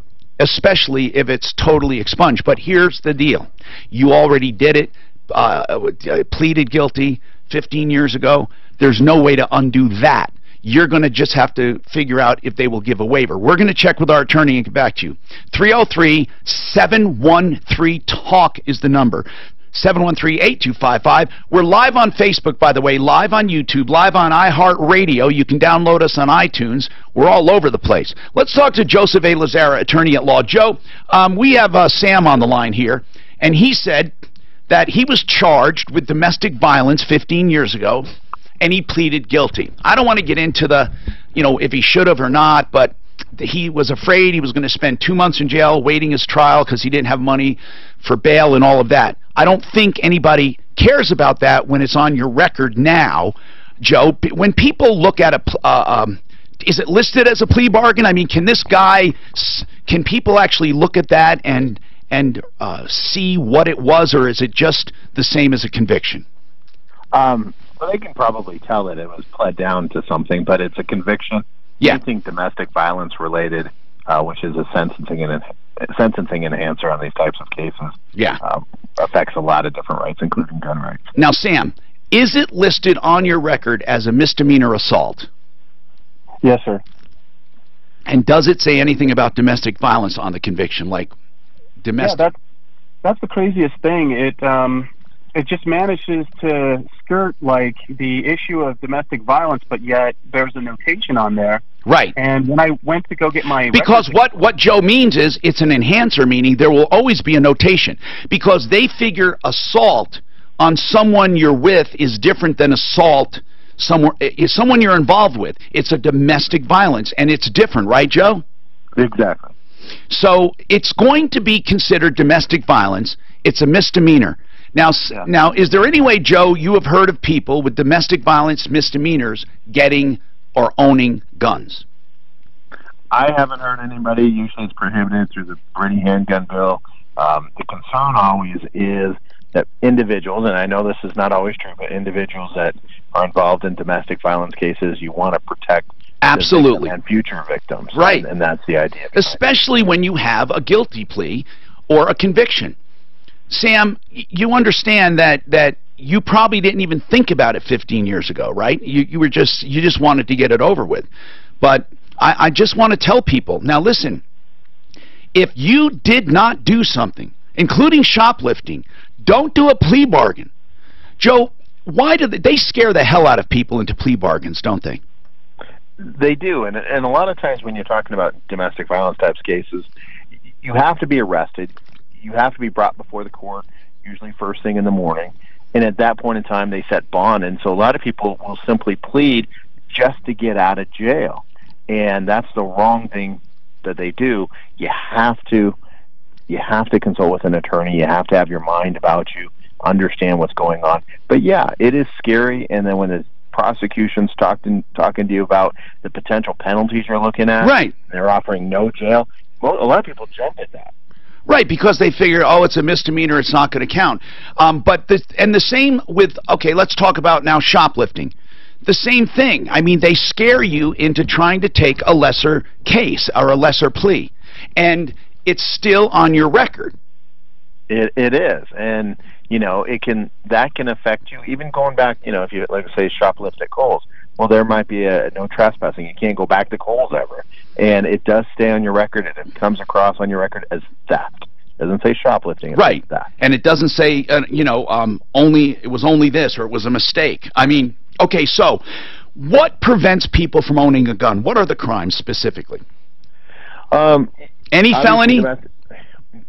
Yes, any felony, basically, any domestic violence type related offense, and the idea is simply to protect the public at large. Okay, and what about misdemeanors? Just domestic violence misdemeanors or others? Are there other kinds? Like, what about just assault? Would that prevent you? Yeah, no, that would not. Domestic violence would. Okay. That's an automatic. All right, 303-713-TALK. Joe Lazzaro, let me just tell you about him. He is a criminal defense attorney. And, Joe, speaking of which, with DUIs, do you find an increase? And I'm asking this because I'm curious more than anything. After a big ball game, is there an increase? Do you actually know if people were drinking the night before? Can you tell by your phone calls? Oh, yeah. Usually on a Monday, our phone's ringing off the hook because people have got DUIs that Sunday night, after a game. Unbelievable. And that's the thing. It's holidays and football games. Unbelievable. And all they have to do is call Uber or Lyft or whatever. It's amazing to me how many people think they can calculate if they're drunk or not. You can just be under the influence, not even feel drunk. And people get nervous. I remember one time I was stopped and I was very nervous. And I wasn't drinking. But I was nervous. And the guy asked me to get out of the car and to walk or to stand on one foot with my arms out or something. And I was so nervous, I said, wow. And I was like, it was like weird, and I said, man, I can't even do this when I'm sober. And and I wasn't even drinking, but I said that. And by the way, so I asked them specifically to send a truck because I wanted absolutely no doubt that I hadn't been drinking, and they sent a van, and I don't understand what those vans are. Hey, Joe, are you still there? I am. Yeah. When I asked that time, he did a little roadside, and I was really nervous, and I said, listen, I am not drunk, I am not drinking, I want to be tested. And a van came. Is that a special van for breathalyzers? I thought they carry the breathalyzers around with them. Yeah, most the devices, portable breath tests. They're called PBTs, portable breath tests. They're handheld devices. They keep them in the car, and they can test you right then and there to determine is there alcohol on board. Now, that test isn't accurate for court purposes, but it sure is a good indicator. Yes, there's alcohol or there's no alcohol. Well, can they arrest you on a roadside only on that sobriety test? Because I was so nervous, I was afraid that he may arrest me because of I wasn't doing stuff right, and I asked for a test because I knew absolutely positively I wasn't drinking. But what was the van? Is that a special breathalyzer? There are some departments that have an intoxilizer machine within the van. Not many. Most of them, they're just portable breath tests. Okay. But yeah, we've had clients who have done the roadsides, failed the roadsides according to the officer, get arrested, submit to a blood test. We get the blood test back. There's no alcohol, no drugs in the system. By the way, Joseph A. Lazara, 303-429-6200. Joe, hang on a sec. We have another one that might be good for us to have you on. Vicky, what is this about, this road rage thing? Remember the guy he was tailgating me and cut around and cut me off, and he ended up throwing a cup of his juice on my car? Yes. So I went to court this morning, and he pled guilty. Oh. He has to take a road rage class. They did drop the harassment, but kept the careless driving on him, and he has to drive clean for a year. Well, that's good. I mean, are you satisfied? I am with him pleading guilty and all of that, but the prosecutor on my end, because I also got cited for careless driving, she wants me to come back in a month, and she wants to get the 911 tape. Why? I'm not sure why. Well, hold on. So you were both, was your hearing today or just his? It was both of ours. I never heard of them having them both at the same time. That's what the prosecutor said, too. She was... Okay, so wait a minute. So you both had a hearing. He pleaded guilty, and he's over. He's got his punishment. But the prosecutor told you before she does anything she wants the 911 tape. Yes, and I had talked to Joseph yesterday. Yes. And he said, oh, they'll probably drop it because you made the call, and it was him that, tossed the missile or whatever. All right, I'll tell you what. Hold on a sec, because I'm running behind. I really want Joe to weigh in on this. So hold on. So, why did they have to pull you over? What kind of erratic driving were you having? Well, I was going over the line, normal stuff. I don't drive really straight all the time, and this is about 10 years. Why I drive. Maybe more than 10 years. I'm laughing. I'm like, I'm sitting there thinking, what is going on? He's so distracted. And he said, oh, you want to go for a helicopter? And I thought, oh no, if your helicopter flying is anything like you're driving on the road, I'm a dead woman, I'm not going. And then he gets an helicopter, and he's so focused, and it's like so perfect, and I'm like, how can this be the same person? How can this be this? I think Tom has got so much on his mind when he's driving the car, it's like, oh yeah, lines, and... Well, I don't drive unsafely. There's less distractions in the air, though. Yeah, I don't speed. Oh no, he is so laser beam focused. Oh yeah. Yeah, but I mean, there's less distraction. You have lines and that's true. Other airplanes. That's true. You got to watch out. It's easier to be more focused, and you'll never fly next to a woman putting her makeup on. Yeah. Okay, so here's the thing: you can be driving. I've seen women driving literally doing driving. Okay, so this is what I tell Griffin and Tom: you can be focused, or you can be brilliant. But you don't get to be both. So I get to be the focused one in the trio. You're smart. And these guys are so like, what are you thinking? And my mom said, wow, they are men. Are we on camera? Yes. Oh, how come it says offline? No, we're online, on the internet. Internet. Right, but I can't see it. It says we're temporarily offline. Oh, we could be. Oh. Okay, now watch this. Watch this. No, I'm still on. You're on? Okay, so let me just show you this really fast. So when I type in Tom, okay, Tom Martino Live. Now watch what happens. You go with Troubleshooter. Well, is that what you tell people? Now watch this. So I click on this. This is what I get all the time, and I think, oh, isn't this really fancy? Watch live. So I click this on. This is the this. Yeah. Go to Troubleshooter. Yeah, but why do you have that constant show on? I don't know. All right, so then we go to What are we talking Troubleshooter. about? Is there any error on our site? No. Oh, it's just the same old tired show with the same old tired T-shirt, the same old, you know. It's like, I don't know why that's the only. Okay, so then you go Troubleshooter Live. Ready? So I think, oh, this is great. I am going to click on it. Says, sorry, the live stream is offline now. So I hit refresh. Well, it's referral list. Well, you just told me to go to Troubleshooter. Right, but you're at I referral went list. to Troubleshooter Live. This is what comes up. I'm telling you, I do this all the time. I cannot be the only one. Honey, I'll look. What are You can just go to, what are you on, hon? Troubleshooter.com? Troubleshooter Live. but if she went, but that's not, she's on Now the it's actual sorry, it's referral live list. stream. I'm on The actual referral list. The referral list? Yeah, that's Yeah, it. it's just, this is what I do all the time. But how did you get to it? You went to what? I just typed in Tom Martino Live. So I'm supposed to type in Troubleshooter Live? No, you don't have to type it in. You just have to hit the right link. If you go to troubleshooter.com, hit listen live, and it'll go right to it. This doesn't work. Okay, so let me go Troubleshooter Live. Yeah. Right? No, just troubleshooter.com, hon, my website. Okay. And then hit listen live. Troubleshooter.com is what you're supposed to go to. Or referralist.com. Troubleshooter.com. Yeah, just my normal website. I think I always type in Tom Martino Live or Troubleshooter. There it is Okay. right there. And then right here. Then just then listen live right there, live. Listen Live, the little button. Yeah. And then you should be right there, is it? There you are in your little polo number. Okay, so it's When working. you click on it, it'll bring it up, yeah. Okay, go.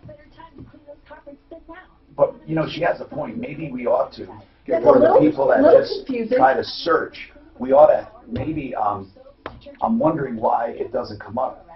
What page came up when you searched that Tom Martino Live? You'll see. I'll bet you it was a KHL link. No. Try it. Go on there and type in Tom Martino Live.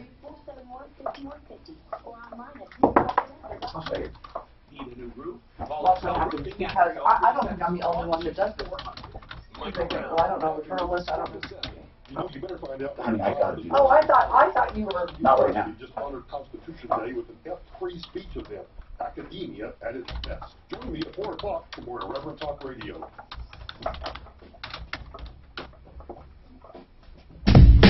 Meet you downstairs in the bar and her. You're rolled up sleeve in your skull t-shirt. Colorado Tinnitus and Hearing Center has a treatment for tinnitus that will blow your mind because finally you have a permanent solution. A permanent solution. That means that this treatment has been known to eradicate tinnitus and it doesn't come back. Now, it's been around for years, but not long enough to say it's permanent or lifelong, but it doesn't matter. When you get this treatment, once you own the little device and you can use it whenever you need it, it's unbelievable. And I know somebody said, when you say it's unbelievable, Tom, then why should I believe it? Because, I guess, because I say unbelievable like people say incredible. When I heard about this and talked to people who got rid of their tinnitus, I just found it remarkable. So, you can also call them for hearing loss as well. They are the ones involved in research and treatment of all kinds of hearing difficulties, tinnitus, hearing loss, and others. 303-534-0163, 303-534-0163, and the website helpforringing.com. Joseph A. Lazara. Joe, so why do you think this prosecutor wants to listen to the 911 tape to decide on her reckless driving? Vicki, that's what the issue is. You were both at a hearing. He got his punishment. She's waiting for you. Who called the cops to begin with? I did. You called 911 to begin with. And then when the cop came, why did he give both of you reckless driving? Well, initially what happened is it started in Littleton, and by the time I had an officer come to where I was, it was in Inglewood. Okay, but why did you get a ticket for reckless driving? Because the Littleton officer that I gave my report to had to go talk to the other guy, and because he told my exact same story, flipped it around that I was doing the aggressive. But he still got the road rage thing, though, the assault. He got harassment and careless driving, and they dropped the harassment. Oh, so he didn't even get harassment then? No, just careless driving. Oh, okay, I was wrong then. He really didn't get punished for that road rage. All right. No, but he does have to take a class, a road rage class. Well then, okay. So, Joe, why do you think they want to hear the 911 tape before adjudicating her case? So a lot of times, I think the officer was probably just playing it safe, decided to write both people, let the courts figure it out. So the prosecutor's doing due diligence, wants to hear the dispatch tape, wants to hear her tone, wants to hear what she relayed, because right now it's he said, she said. And so what will the 911 do? You're going to be able to hear her calling, her inflection. What is she relaying to him? Is it in real time? Is it after the fact? Okay. All those things are factors. I think that's part of it. I think the other part is when you have two defendants that appear at the same time, they're both pointing the finger at each other. It's easier just to continue on and resolve it more favorably later. That's what I would Okay, so Vicki, she just wants to hear what you were talking about, how credible you sounded, if your story's the same as it was.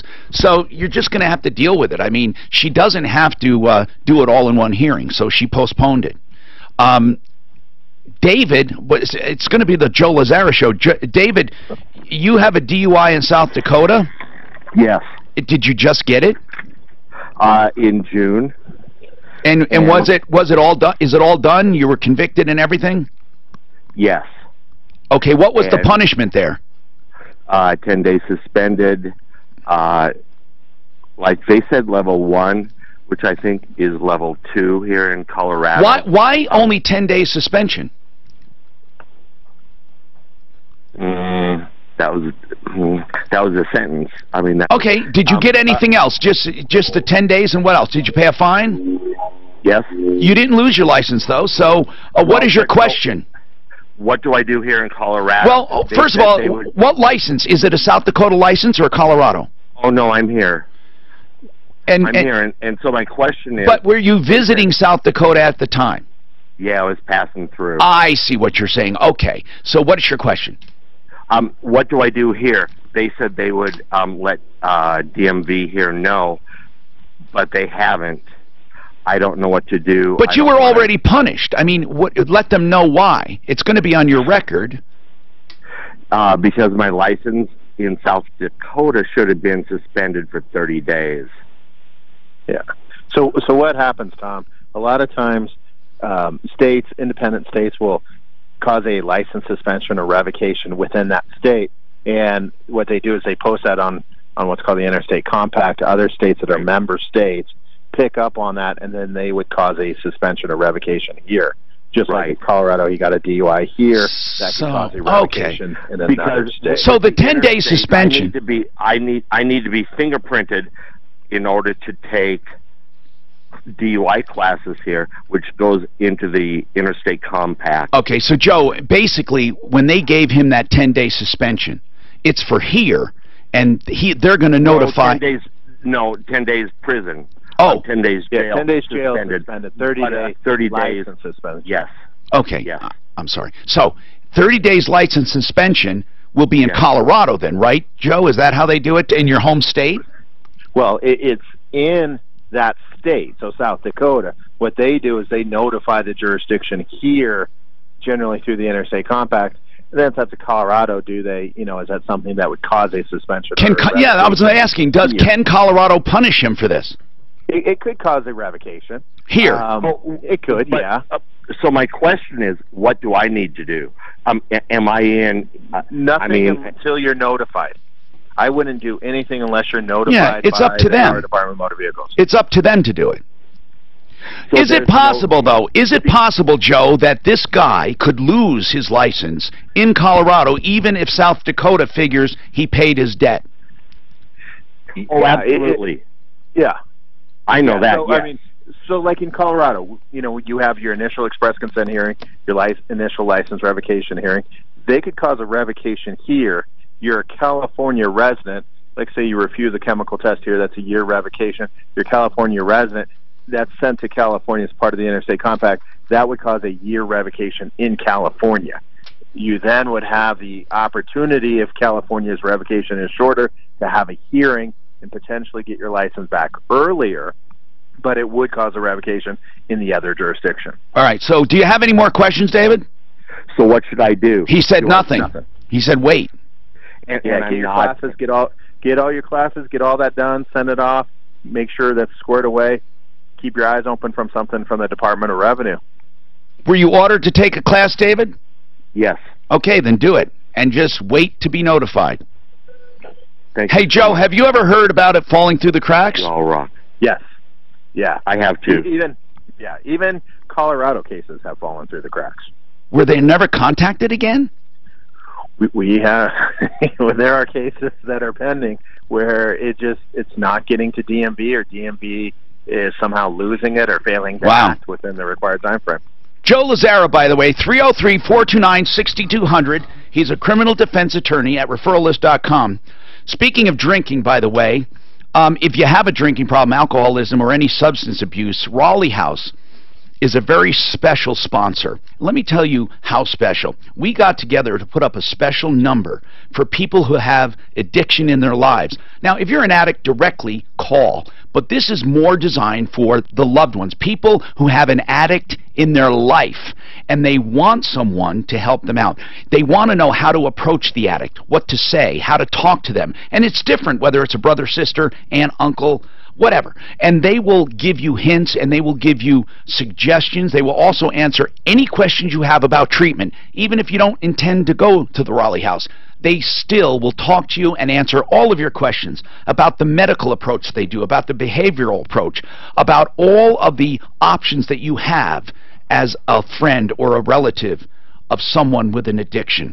Call this special number, and they'll answer all of them. 720-893-5559.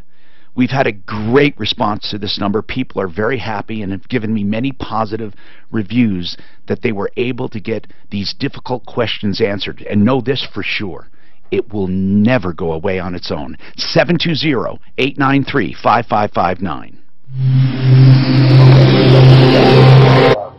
I'll promote this again. And then I want to talk about, Al, the industry and the price ranges in the industry. Is that okay, so we can at least sensitize people to prices? You know, and well, of course, I'd like to plug my Facebook page. Okay. Oh, for sure. But, you know, because there's a good article. So how do we find your Facebook page? PureWaterChoices.com. Well, .com. You mean your website or your Facebook or both? Oh, Facebook. You know, I wouldn't mind having about 10,000 more. So you have it, but did you give yourself a short name for Facebook? Did you know you can do that? No. Okay. On your Facebook page, there's a place where you can give it a nickname, and so all somebody has to do is search that nickname. So if Pure Water isn't taken, you could just have Pure Water, for example, on your Facebook page. Well, you don't have to log in, but I can show you how to do it. There's a place on your page where you give it a nickname, and then people don't have to remember the slash and whatever it is. Yeah, it's just Pure Water Choices. They look me up. So that's good. I'm going to see how easy it is to find. Mohamedou, is there anything else you want? Yeah, I want to promote this 2 more times at least. Okay, but sweetheart, is there anything else that we can do to serve you in this event? Yeah, just like I would like to say that African Heritage Celebration distribute the school supplies in villages in Senegal, but at the same time take volunteers from around Colorado and the United States. He wants to bring people too, and expose them. That's what we have been doing all these years. Cultural exchange. Exactly. Cultural exchange. That is happening. That's been happening. And it has been... It changes your life. Yeah, exactly. Benefiting people in both ways. You have no idea how many people like to send over there. Yes. People are bringing the supplies to help these I can children. name 3. Right up. You're right. Pure Water Choices. That's good. So it has an article there about the plastics in water.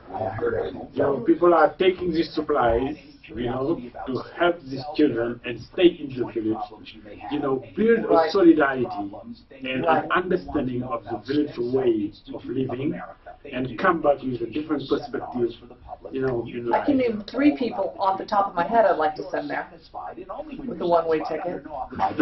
My kids and Griffin, right? Oh. I saw your son, very beautiful picture online yesterday. Yeah. He's getting big. 18, huh? Yes, 18. You know, I remember when I saw him at the Meisel Museum when I was working there. When he was at the camp there. He had a camp over there, right? I was cleaning the camp. So Tom, this is what Long time ago. This is what I said when I first had the idea after watching Hotel Rwanda for what we're doing. And I was like, but I don't know how to get in touch with anyone. And then all of a sudden, I'm walking out of the Meisel camp for kids, and I hear Stephanie, and I turn around and I said, Mom, do I need to ask you some questions about this project I'm working on? And it was like he was just there. How long did you work there? Not long, right? 9. That was like 2005. Yeah. Right? I was just beginning there, maybe 3 or 4 months ago. Yeah. Well, thank you, Tom, for doing this. Thank you, Tom. It's the least I can do. I just hope it does some good because the show is so busy. But oh no, this is great. We have a huge audience. You have a huge audience. It only took them 40 years to build it.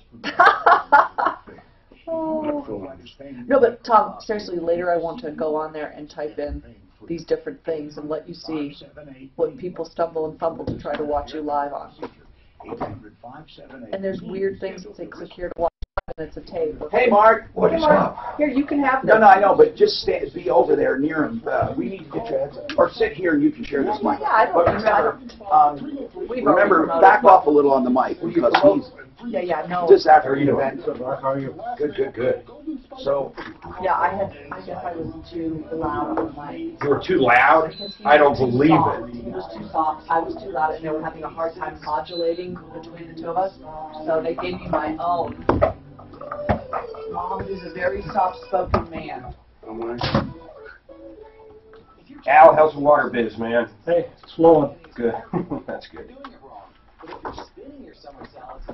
18, can you believe it? 18. What's up, man? What's up? Man, I was in my accounts forever. I thought it was going to be 40 minutes. I love my account, but I don't like the penalties I'm going to pay. You're making too much? I guess so. I know, because of filing late, right? Mark, did you get to the operating agreement? I got to about page 4 of it, so I got a ways to go. Something on page 1 was messed up. I want to try to get that tied up. What's that, did you say? Something on page 1, it was little, but I just remembered it. Okay, good.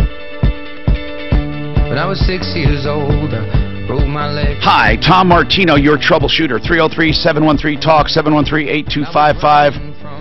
Okay, we got a lot to talk about. I want to promote this event again, and it is shameless promotion for this nonprofit, wonderful group that originated due to a tragedy, an act of violence. Stephanie covered the story. Just summarize quickly, Stephanie, quickly, how this started and what resulted, and then we'll go to Mohammed. Just quickly, because I want people to take a note and go to this event or at least contribute to it. I do this for very special causes. Stephanie. Well, there was a... turn the mic on there. Okay. There was a bellhop at the downtown Denver Hyatt, and he had come here to make a better life for his 3 children and his wife in Senegal, West Africa, and he was murdered senselessly on November 18th, 1997. Omar Jah. That's right, in downtown, and we all heard the story, and this random act of violence from Nathan Thill and Jeremiah Barnum, who's no longer alive. That's the whole nother story, but what happened was these 2 men were taunting this man, and then after the people of Colorado started to hear what happened to him, this random act of violence, random act of kindness started erupting all over the state to the tune of about $250,000, about $250,000. And here, John Schaefer, the downtown Denver Hyatt manager, is sitting there with milk money from children, Social Security checks. I mean, we're talking, nobody got together, but Colorado wanted to make this wrong right, and they did, and he got together, and Mohamedou Sisi, who is now Mohamedou Sisi was Omar Jah's best friend. That's right, and the money went to really transform this village, and but he's been carrying the torch for 20 years. Right, he took the money and the body of his best friend back for burial. And I have been going there every year for these past 15 years, and we have been developing lots of projects. See, Omar was sending all of his money home, most of it home, and then some here to the United Way, even though he didn't make much money. to support his village. And now Mohamedou picked up that torch and has been doing it for years. And now it's evolved into many villages around and school supplies. And talk about the fundraiser. The fundraiser is going to be September 28th, and we're going to have... it's next Thursday. Next Thursday, 6 o'clock, we're going to have live music, and we're going to have some Hazel Miller and her band, and we're going to have delicious Senegalese music. And it will be... Senegalese food. And it will be at the... Posner Center. The Posner Center. For International Development. That's on 33rd Street. You can find out more. We're going to give you... We did put up a link now on the website. Yeah, Tom, it's much easier now because you just added the link for Mohamedou. So it's the website, ahcchildren.com, and look for annual dinner right on the top menu. ahcchildren.com, and look for the annual dinner button. It's $40 a ticket. Well worth it to support this village. Again, it helps support this village because since this has happened, they've gotten a water pump for the village for drinking water, for irrigation. They grow crops. Grinder for the corn. Grinder. Solar panels. This entire... Project Cure has put medical supplies. But Tom, thanks to you... This entire tragedy put them on the map. Right, thanks to you. The documentary that I did for CBS 4 and CBS Sunday Morning with Charles Osgood is online. So you just type in Omar Jah, Stephanie Riggs. There's tons of videos I've done, and I'm just so proud of this state. I love this state because people did not tolerate it, Tom. They did not, and they came together, and nobody organized anything. They just did it out of love. And the skinheads, the white supremacists who said he's nobody from... Wait. Well, he said, I can't believe I'm going away for life for killing a nobody from nowhere. Right. Well, he put this nobody from nowhere on the map, his village, which took us 14 hours from downtown Dakar. So if you go and look at a map of Africa, look at the westernmost tip, and then go from Dakar to St. Louis, and then, I mean, we drove another... Eight hours, but I'm telling you, these people are so grateful to Colorado. Here's the important thing. Go to this website, please. And even if you can't make the dinner, find it in your heart to donate to keep this tradition going as a result of Omar Jah's death. Okay? And he wanted to let people know that Mohamedou Sisi, not only is he helping 39,000 children with school supplies, but he's also bringing many Coloradans to this part of the world. We're talking Jews, Christians, Muslims, all denominations. How many have gone so far to visit the village? More than 150,000 people have been coming to the village. Did you mean 150? No, 150 yeah. people. Okay, yeah. 150 people. Yeah, and that is incredible. 150 people have visited. Staying in the village. And if people want to volunteer, you can put them to work, right? Absolutely. Okay.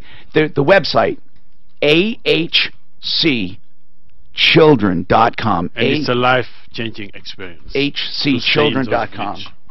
Okay, 303-713-TALK, 713-8255. Okay, now, let's go to the phones, and then we're also talking water purification, and we're going to talk about prices and whole house systems and point of use systems. Oh, no, this one, Mark, this one was terrible. Angela called us a few days ago, strong man moving. They were holding her hostage. Yeah, but I don't think she paid him anything yet. Is no, that but correct? they have her stuff. Yeah, I know. Because they upped the price. What, Angela, is anything new happening? No, other than I'm going to have to hire an attorney. This is my last attempt to get them to do something. I don't understand it at all. Did she send the contract over? She has nothing. Never. You do not have a contract. Nothing. Don't have a contract. Well, Angela, then how can you prove that they upped the price?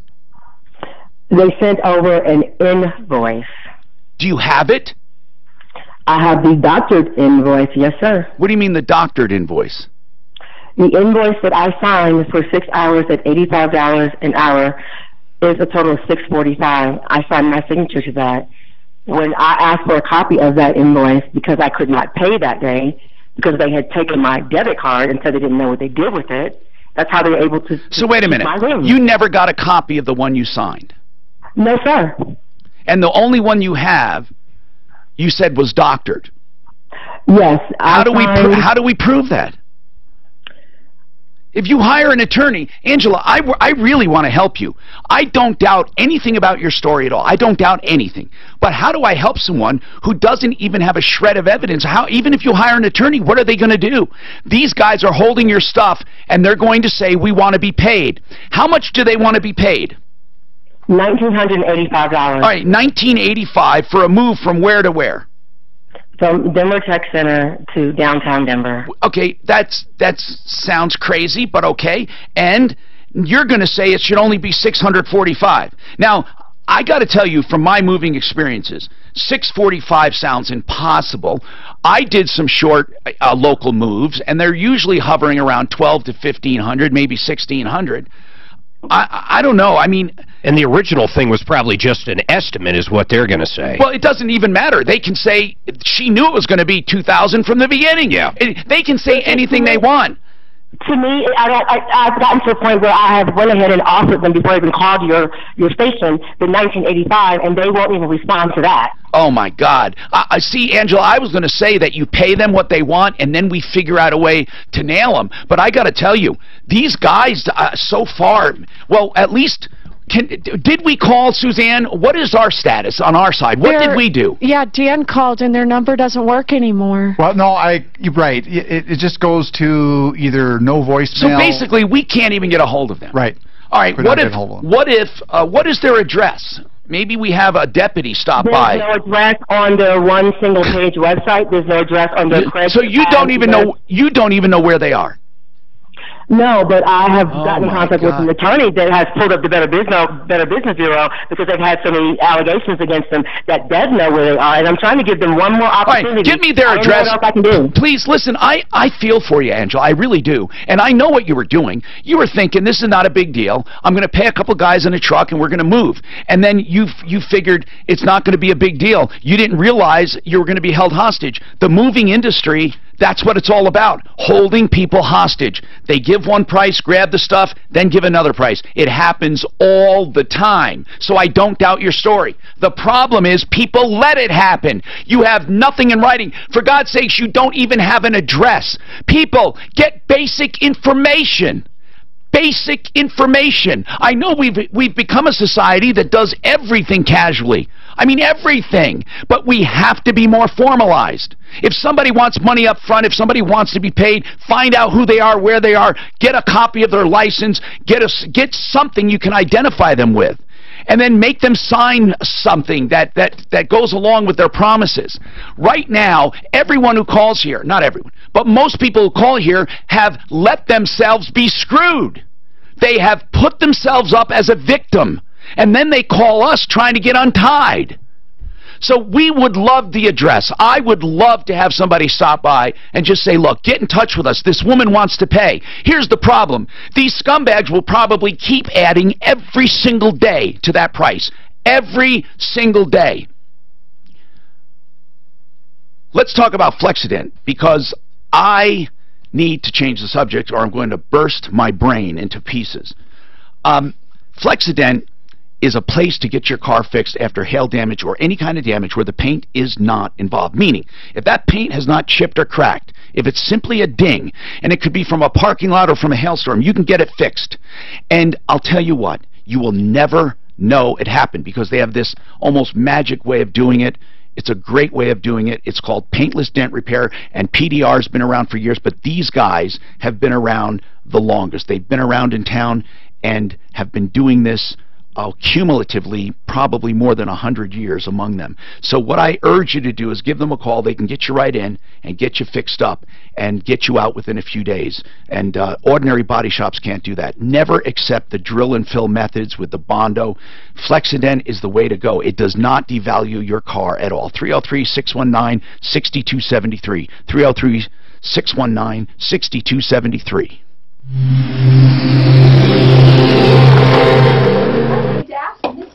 I know we've been promoting Omar Shah's benefit next Thursday with Mohammed Sisi. Have you ever met Omar Shah's best friend? So nice to meet you. Yeah, this is the day they can do it. So we have been getting a lot of people to buy tickets and come and keep the dream alive of Omar Shah.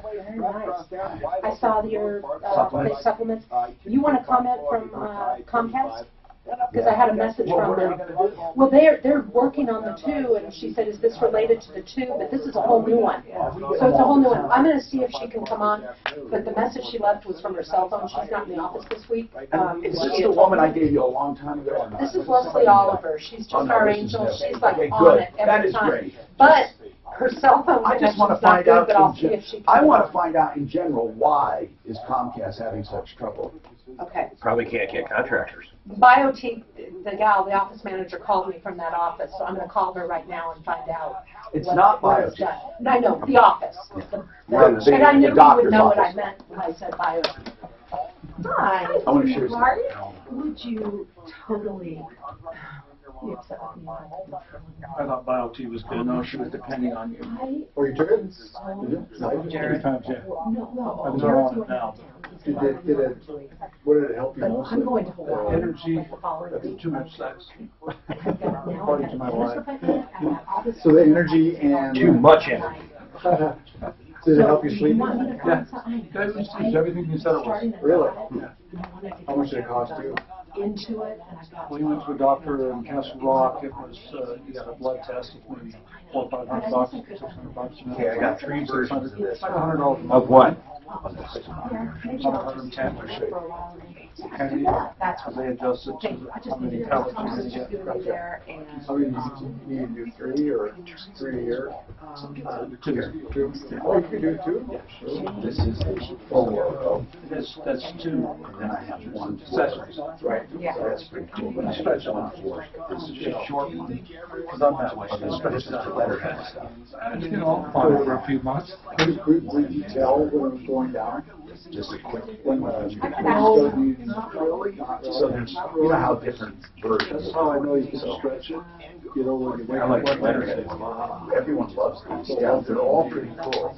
I need to be on it now.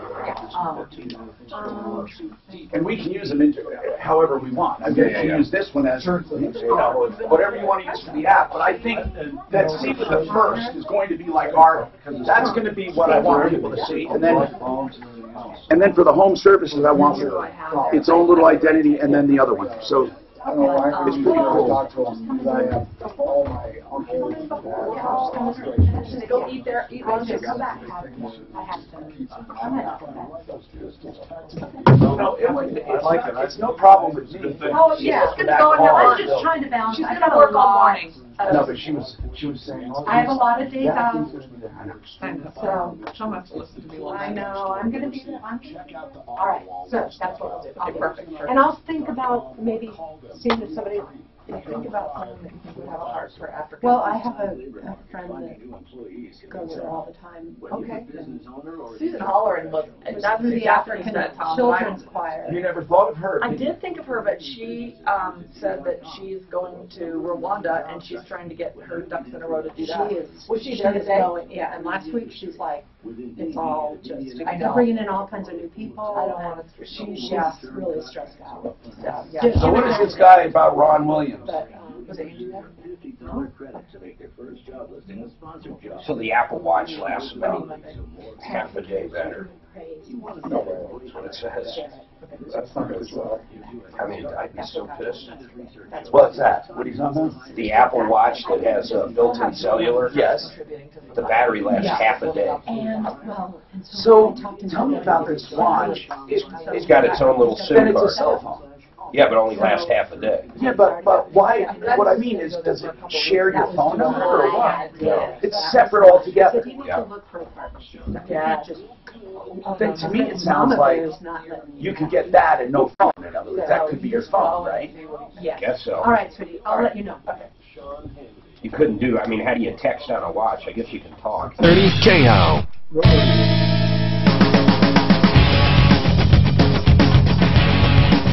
Hi, Tom Martino, your troubleshooter, 303-713-TALK, 713-8255. What is on your mind? How can we help you? Hey, Tom? Yes. Have you heard of this problem in Colorado Springs that's making the news, in national news? What? So it's a lady who's jogging and she's defecating in people's yards. Like, just in daylight. It's Literally. crazy. They're looking for, I'm sending you the article now. So they're looking for her because she's running around crapping in people's yards. Literally. That's insane. It's crazy. And I don't know why it would be hard to catch her. I mean, they have a picture of her. I just sent you the article. Wow, this is crazy. I have never heard of such a thing. That's exactly right. It's probably mental illness. I mean, it's sad. Let's repost this somewhere. Or maybe she really just has to go on a run. I don't know. It's just wild that it's a woman. Sorry. I mean, I'd understand from a guy maybe. Who's on line 3? I erased it by mistake trying to refresh it. Suzanne, who's on line 3? And you said he was on before somebody? Anyway, I can't wait. Robert, what's going on with you, Robert? What's happening? Yeah, I ordered a video camera that's a security camera from Wild Gears Camera Supply. From where? It's called WOW, W-O-W, Gears and Camera Supply. Oh, okay. And what happened? Well, I've never gotten my camera. They took my money, and I've called... Did you pay by credit card?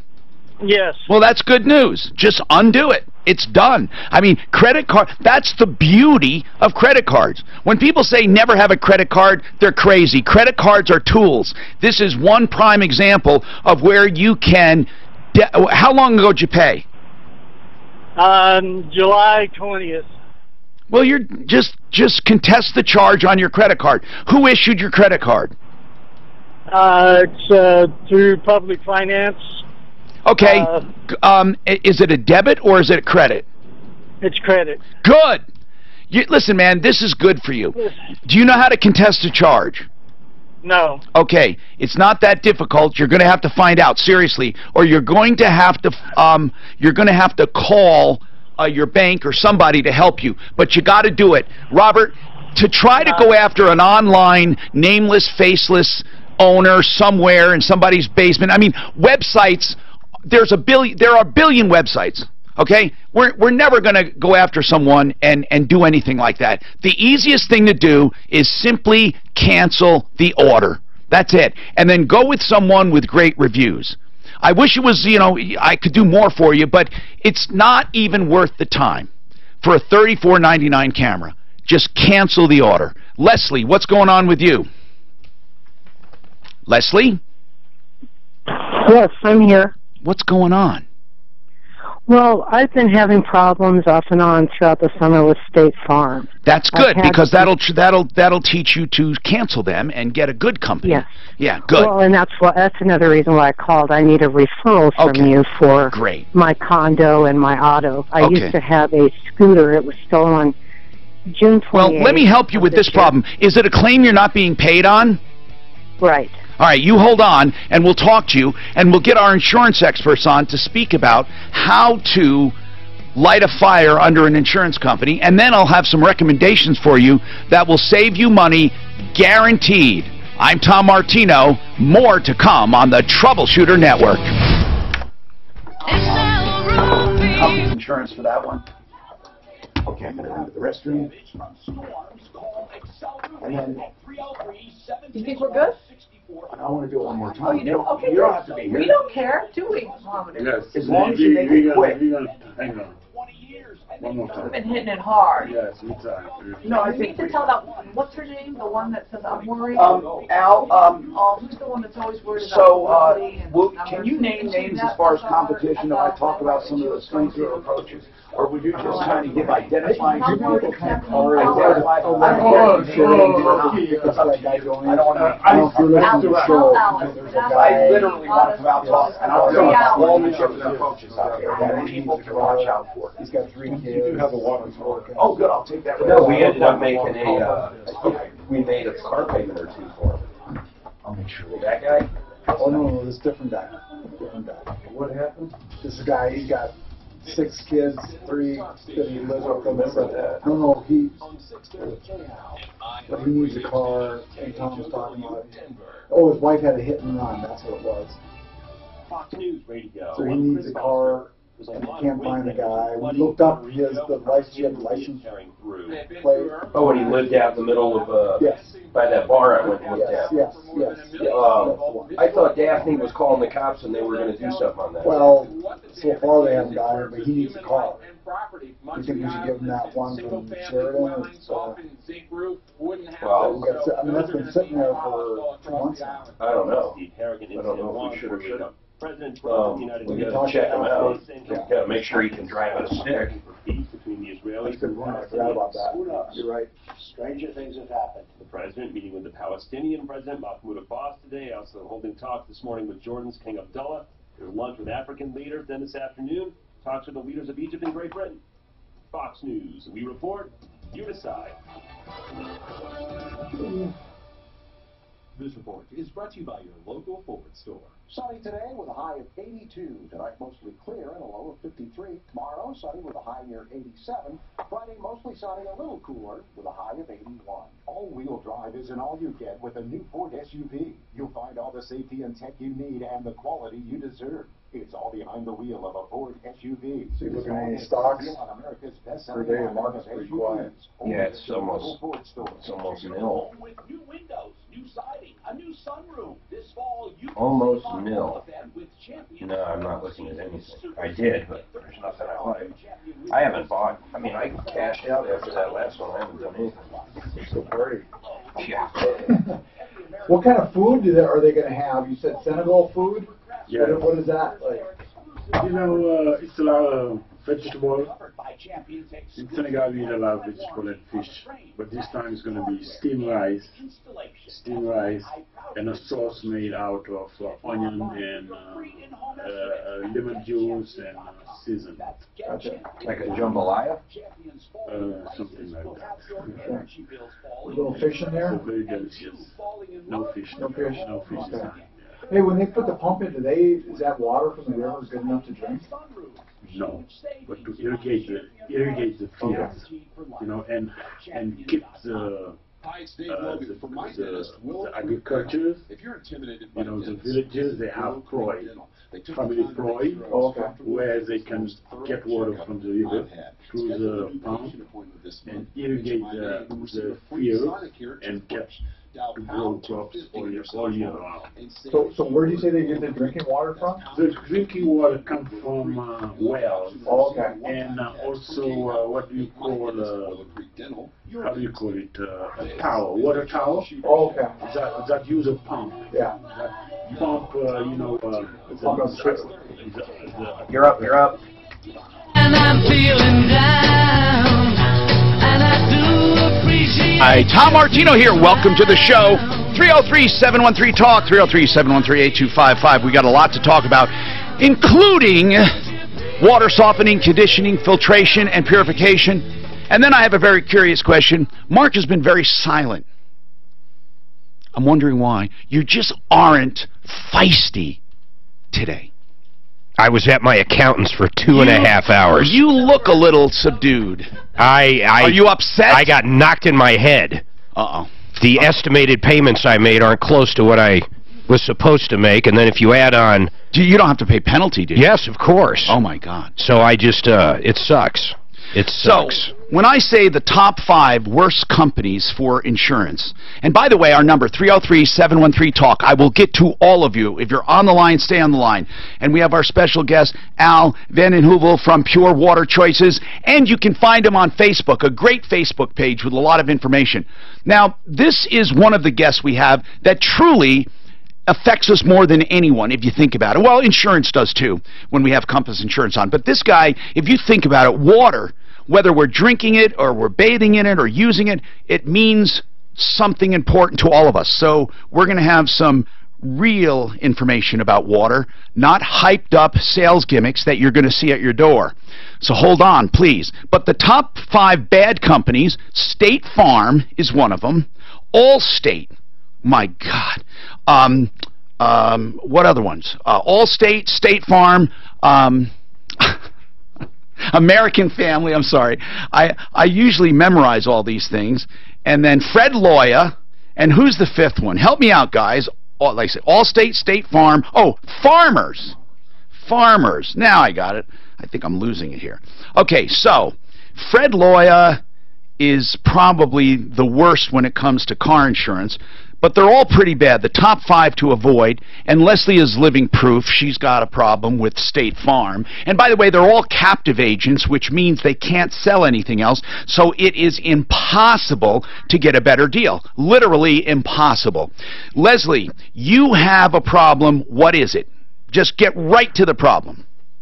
Well, I had a scooter insured with State Farm. And what happened? And it was stolen on June 28th of this year. And have you been paid? And they haven't paid me. Why? They just keep giving me the runaround. Why? The latest today is they were going to have me set up an appointment for an estimator to come out to where the scooter is because it's not drivable. Wait, you said it was stolen. You left out the part where you got it back. Oh, yeah, it was found by the police. I went to police impound, got it with my brother-in-law, and we took it over to their house so that it wouldn't be stolen again. Okay. Anyway. So what are they waiting for? To find out how much damage or what it's going to cost to fix? Right.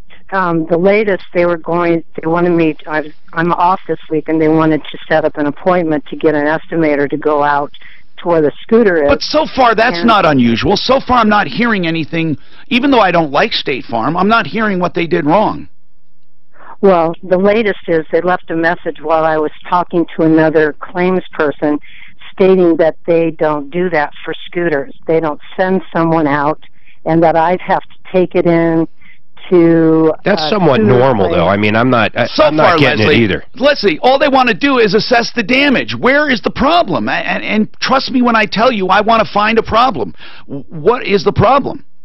Well, for a month and a half now, I've been getting the runaround. What is the runaround? Leslie, explain what the runaround is, because I don't know what it is. They asked you to assess the damage. Before this, what did they ask you to do? Well, they didn't ask me to do anything. They just said, okay, we're going to handle it. Okay, and then so it was a delay. It wasn't a runaround. It was a delay. They were ignoring you. Is that right? Correct. And I think that 2 weeks ago they could have stated, we don't do that. You're right. You're right. So I call that a lack of communication and delay and all of that. You're right. I don't call it the runaround. I thought they were saying, we need this. You went and did this. Then they tell you something else they need. Then they tell you something else they need. What you're talking about is basically a lack of response, which is a common complaint.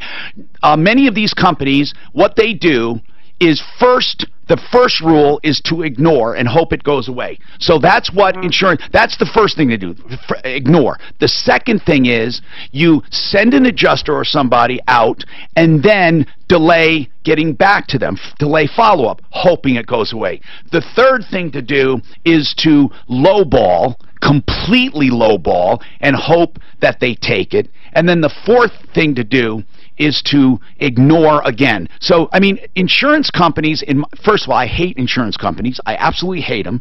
I will do anything I can to destroy them because they're just bad. Now, I'm not talking about any one company. I just hate the business of insurance because they don't truly want to help you.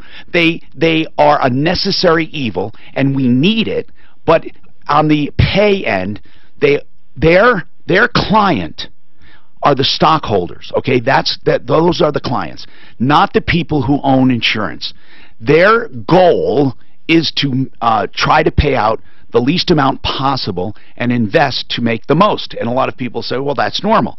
Well, it is normal to want to make money. It's not normal to be unreasonable in not paying claims and to give people a hard time. That's where the evil comes in. It is absolutely orchestrated on how to get rid of people. There are health insurance companies that teach their people how to delay claims, because even if they have to pay, if they can delay it another 30 days, that could mean money in the bank.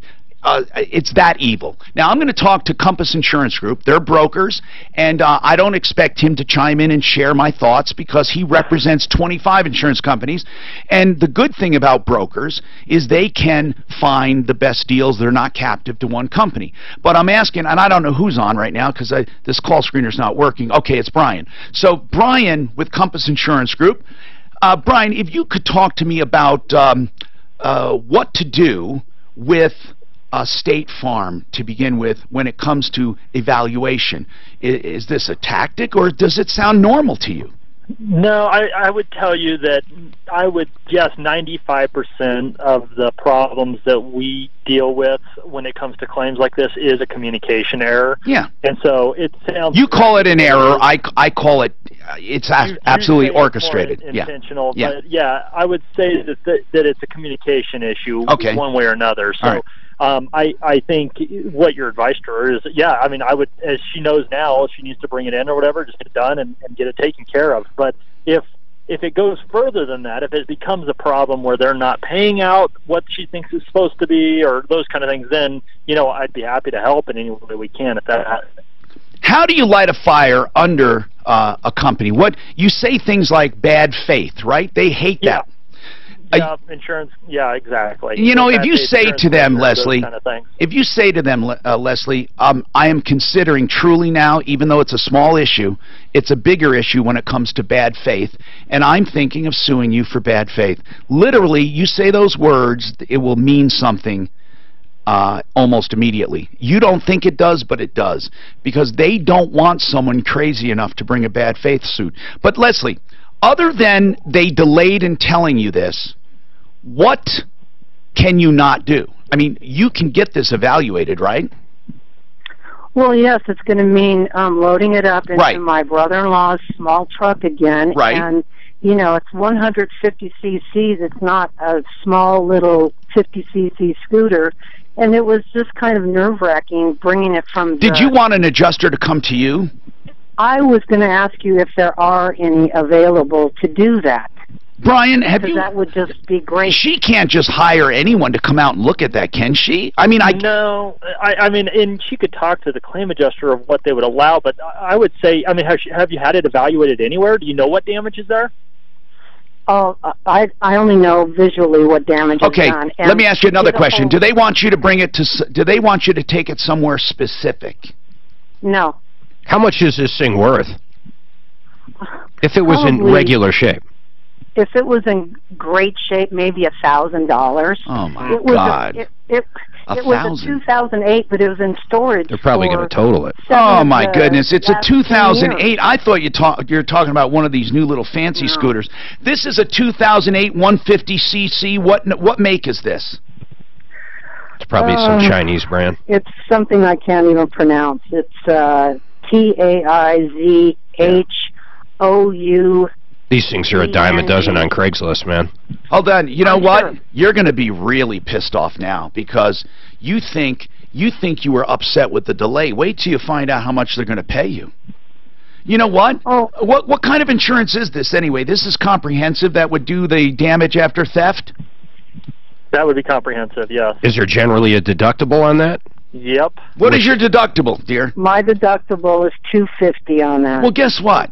You're not going to get anything on this thing. Do you realize that the value of this thing that I'm looking at right here, the value of this thing is like $400? At the top shape, $400 tops? They're going to total it.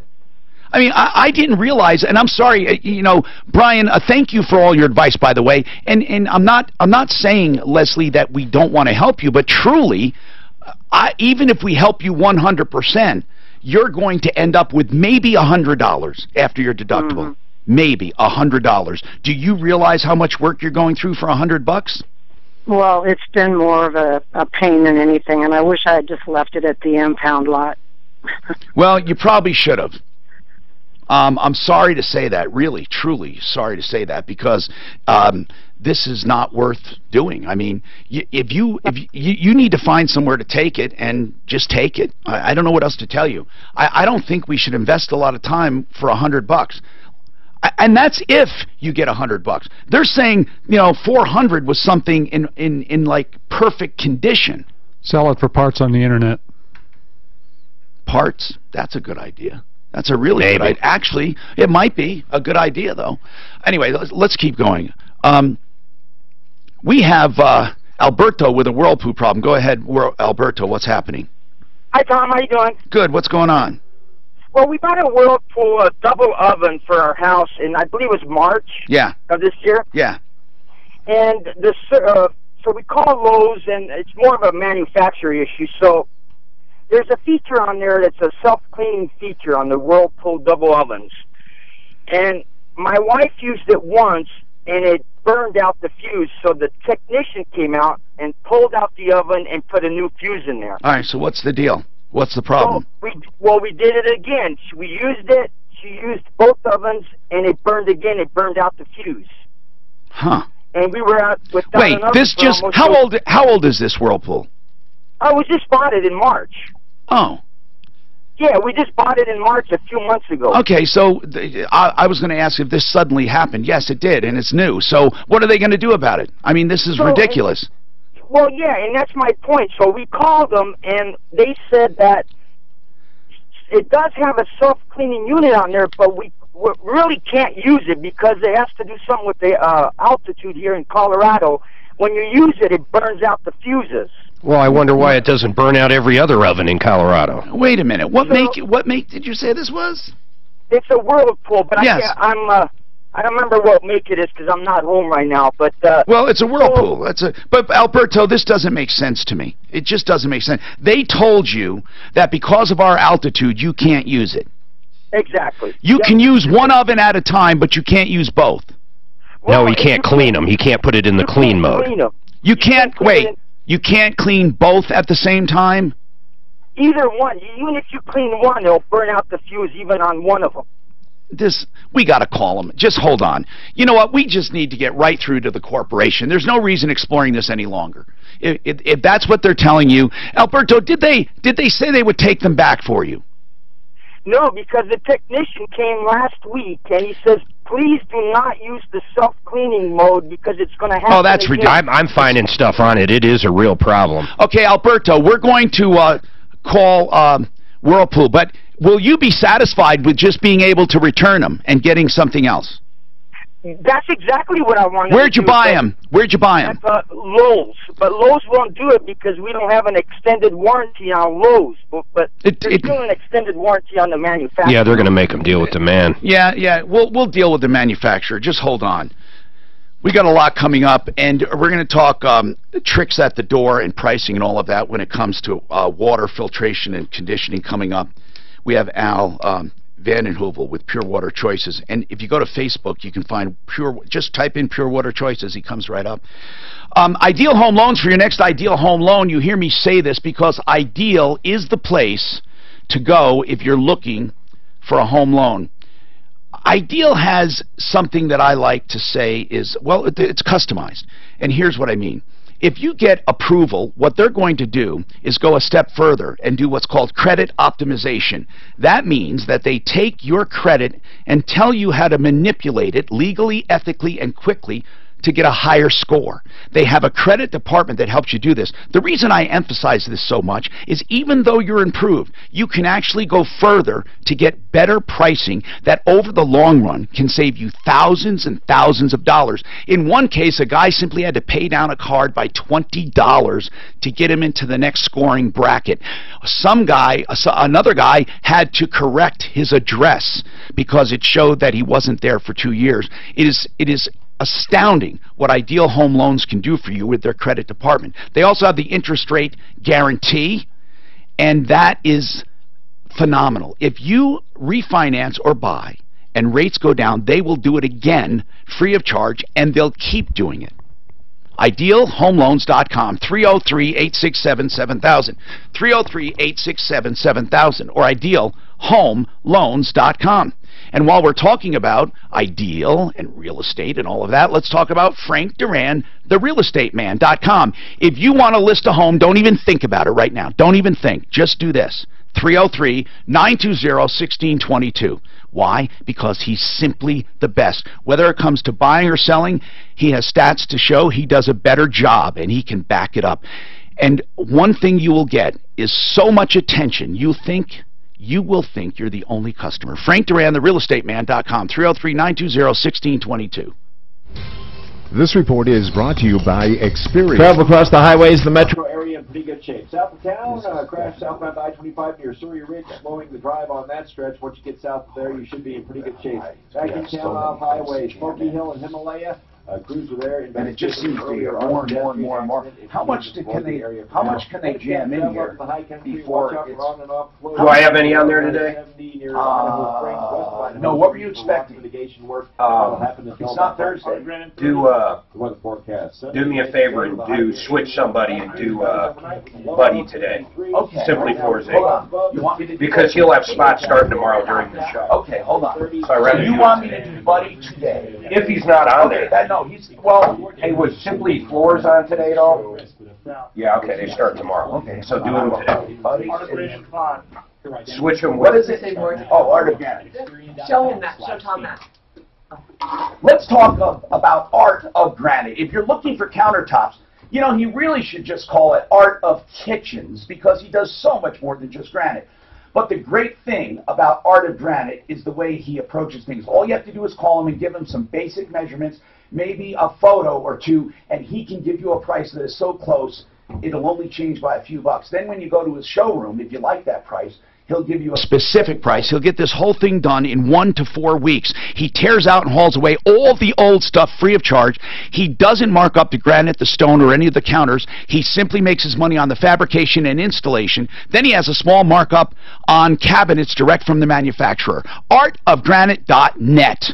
You will love the way he does business, serving the entire mountain community. Open 7 days a week. 303-386-5919. 303-386-5919. artofgranite.net. I'm excited. I'm getting it. So lady calls, she says, XL ripped off a 90-year-old lady. They need to be taken off their list right now. I said, let me get this info. So here's the gist of it. She's already tried calling XL, but I took her phone number because what she said is XL came and put a roof on a house and ripped her off. Should have put a better roof on for what the insurance. Jay says, Suzanne, it was an out-of-pocket. Of course she should have had a better roof, but it was an out-of-pocket. They wanted to be economical, whatever. I know the owner of the company. I'm going to call the owner and tell him what's going on. Her boss, she's a sales lady for Eco or something like that. Now she's calling me. She goes, great. Now I'm getting fired. My boss has called a meeting. She's complaining about Ideal? No, it's nothing to do with Ideal. It's Excel. Oh, Excel, I meant. Yeah. So now she thinks I'm getting her fired, and she's going to be out $15,000. Why was she complaining about Excel? Because the lady has Excel put the roof on and put a cheaper roof on because it was an out-of-pocket. Now she's calling on, great, my boss has called a meeting with me and I'm getting fired because you gave Jay the information. And but she's calling to complain about Jay, and we're trying to fix it. We wanted to get to the bottom of it. Jay knows her boss, so he goes, I'm calling her boss and letting him know that she's got it wrong. Calling for her friend? She's a sales lady who went to this woman's house, saw the permit was done by and said Jay ripped him off. They should have given her a better roof. Jay says it was an out-of-pocket. I get it. She was happy to be a door knocker, in other words. Yeah, now she's like, great, now because of you, I'm getting fired. And this woman, first of all, this woman should not have gone in and talked about rip-offs. She was lying about that. She shouldn't have done that. Do you know the world-ending... Hi, Tom Martino here. I want to talk to Al at Pure Water Choices. Al, what are some of the tricks people can avoid if they see them coming at the door? What are some red flags that they do when they're selling either conditioning, filtration, or softening? And softening is conditioning, but some people call it conditioning, some people call it treatment, some people call it softening. What are some of the common tricks? Well, there's always a scare tactic. But the problem is that's where they show you this vial, and it turns colors when they put a chemical in it. Well, it scared the hell out of me. I was doing an undercover on one of them, and I'm telling you, how do they make that water look so bad? There was actually sediment in it, that it solidified some of the stuff in the water. There used to be this jar that had electrodes stuck in it, and you'd put the water in there and turn it on, and it would do all kinds of funny things and make sediment grow, and it was goofy. Yeah, we use testing that uses chemicals for chlorine and iron and pH. That's basically about all I test for nowadays. But so where some of the tricks are scare tactics, saying that your water is dangerous. A common one is a salesman will say, we have the only system that'll work in your area. Ours is designed for your area. And that's just a big lie. Okay. I mean, it can't get any worse than that. So you can't be specific like that, obviously. Right. I mean, and what are some of the better waters in the metro area? Is Denver? I mean, have you ever compared them? The lower Dawson. Yeah. No, as far as Mark's well water. I'm not talking about That's the aqua. best. You're right, well water. But I Yes. mean, do all of the cities pretty well do the same job? Yes, pretty much. And Why we're all did you tied together. Why did you break it down to those 3 chemicals that you test for? Why those? Those are easy. Anything other than that goes into a laboratory. You know, if You mean it's more difficult? Yeah, pharmaceutical drugs, and there's 85,000 man-made chemicals they can test for. So, okay, yeah, it can get crazy. So, a point-of-use system for one sink in the kitchen, let's say, point of use for drinking water. Like with the little thing on top. Yeah. Separate faucet. Yeah. Filtration is for either sediment or gases. That's you either use carbon or you use a media. Do you recommend both? Absolutely. Yeah, I recommend a simple point of use is a sediment filter, carbon block for the 7 poison gases. So it takes the gases and the sediment out. Yeah, and then there's a nanoceram. It'll take out the pharmaceutical drugs, RNA, DNA. Well, what EDCs. would that cost? Is that 3 different kinds? It's 3 posts, 1 system under a sink, no storage tank. So you called it a carbon media filter and something nano? Nanoceram, yeah. Is that different than the media filter? Yes. Okay. What's something like that run? $650 to $750, depending on. That's not bad. That's for a point of use installed, done. Yeah, yeah. Depending on the countertop, I have to drill. You know, some are easy, some are not. You know, some people are charged $3 and $4 grand for some systems. Oh yeah. They call whole house. Well, the cool part is he's also a master plumber, so he can do all that installation. How much? Well, that's another question I wanted to ask. One time years ago, we had a family who had one installed, and they didn't do something with a backflow or something, and it made them sick.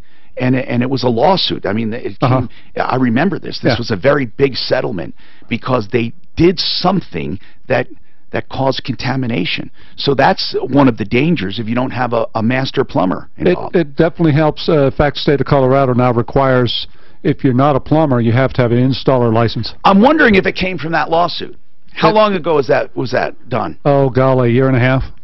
You know what? It very well may be, because that was a really big case, and it really made people sick. So bottom line, what's a whole house run or should run if you do it the right way?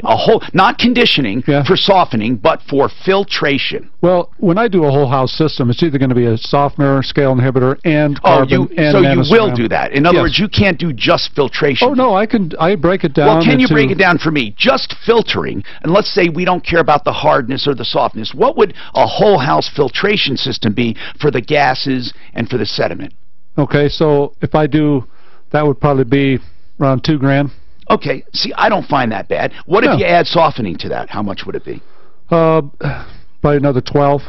My ultimate system is only $3,800 installed, and some guys are given less for $6,000. So it's. Oh no, most of them cost about 6 to 8. Yeah. And they're pieces of junk. Oh, I've seen some sold by some pretty big companies that are 8, 10. Yeah, I know.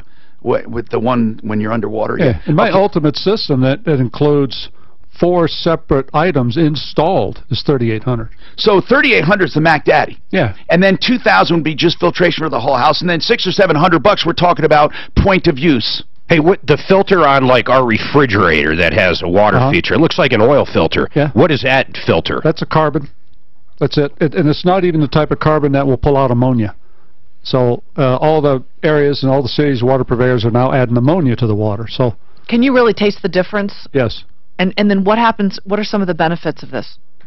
The carbon? You don't have the. Well, I mean, do you feel healthier? I mean, why would you? I don't think you'll feel it. No? I just think literally, it's better water over a long period of time. The same reason people think they're drinking bottled water. Is your hair shinier? No, is your skin brighter? Come on. With the softener, it's better. Actually, with water conditioning, softening, you really do know the difference. Your clothes will be softer, easier to iron, some of less wrinkled, really, and you will feel it on your skin and on your hair. I swear to you, it's unbelievable when you have softeners. By the way, I got to get to Randy Jensen. By the way, Randy is with Jensen Appliance. They have been on my referral list so many years I can't remember.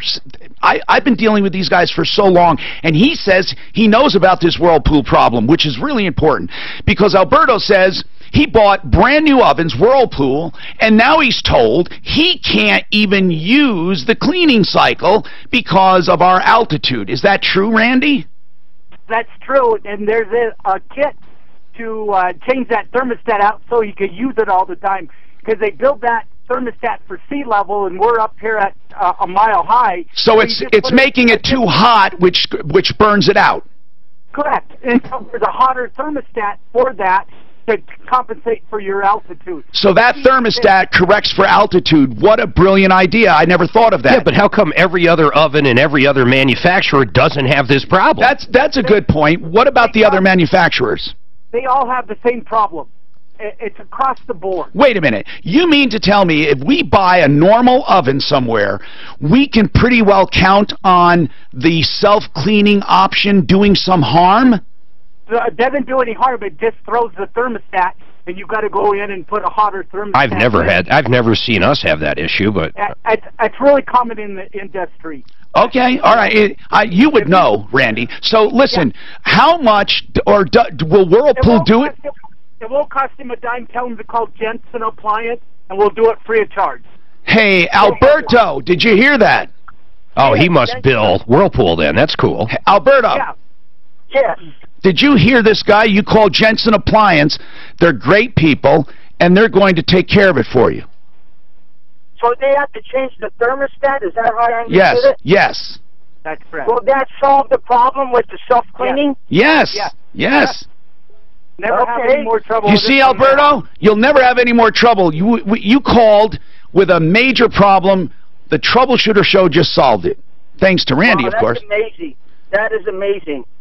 So is there any way I can get their number? Of course. You hold on. Suzanne will make sure you get it. I'll give it to everyone else, too. 303-988-9159. You can find Jensen Appliance on my referral list at referrallist.com. 303-988-9159. We don't fool around here. Hell no. We just solve problems. Jason, what's going on, man? What's going on? Well, I'm just calling in about that oven problem as well. Oh, really? Yes, sir. The guy from Jensen is correct. There is a kit from Whirlpool, but the problem is every brand. And the real issue is installation. Nobody follows the installation guides when they're putting those ovens in. And what do you mean? What do they do wrong? Well, in the cabinets, they cut the hole so that it slides in and fits. But if you actually read installation, you're supposed to have so many inches on each side and on the top and the bottom, because the fuse that's blowing is a cavity fuse, saying that it's getting too hot, and it does that in the clean cycle because that's the hottest cycle there is. If you have the proper gapping and airflow, then you won't have that issue. Well, thank you really, thank you. That stands to reason. So if you do the proper gapping and airflow, you are saying it will not burn out the thermostat. That's correct. That's correct. Now, Whirlpool did come out with a kit because they were having so many problems. I understand. The thermostat a little bit, but it doesn't matter. GE, Samsung, and these double ovens and built-in ovens, it's an issue across the board. Thank you. Now, and you didn't even know about it, Mark. I didn't either. I never thought about it. Nope. All right, so it's really important when looking for floors. Simply Floors. God, I love those guys. .com. Simply Floors Inc. .com. That's INC, like incorporation. SimplyFloorsInc.com. We give that website out because that's the only place you need to go to make appointments to get them to your home, or you can find out about the showroom location and go there.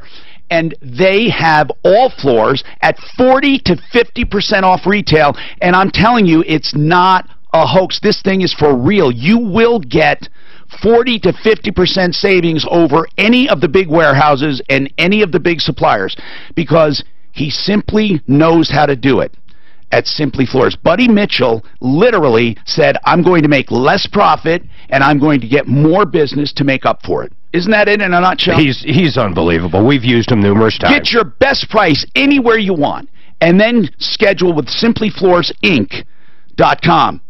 Okay, so, Al, you are doing something special for my listeners today, an oil change with tire rotation and $19.95. Yes, sir. Well, and what we do is also do the full inspection of your vehicle. Those things are great value when you want to prevent things from breaking down. Like, for instance, tires that are too low that could go flat, or charging systems that the battery maybe is just a little weak now that you're moving into cooler weather. Do that, pop all the fluids, go through the vehicle, check it out, back it with that roadside assistance that comes with it. It's just a great way to keep your car running, keep yourself hassle-free and trouble-free. Doing it for 25 years, Tom.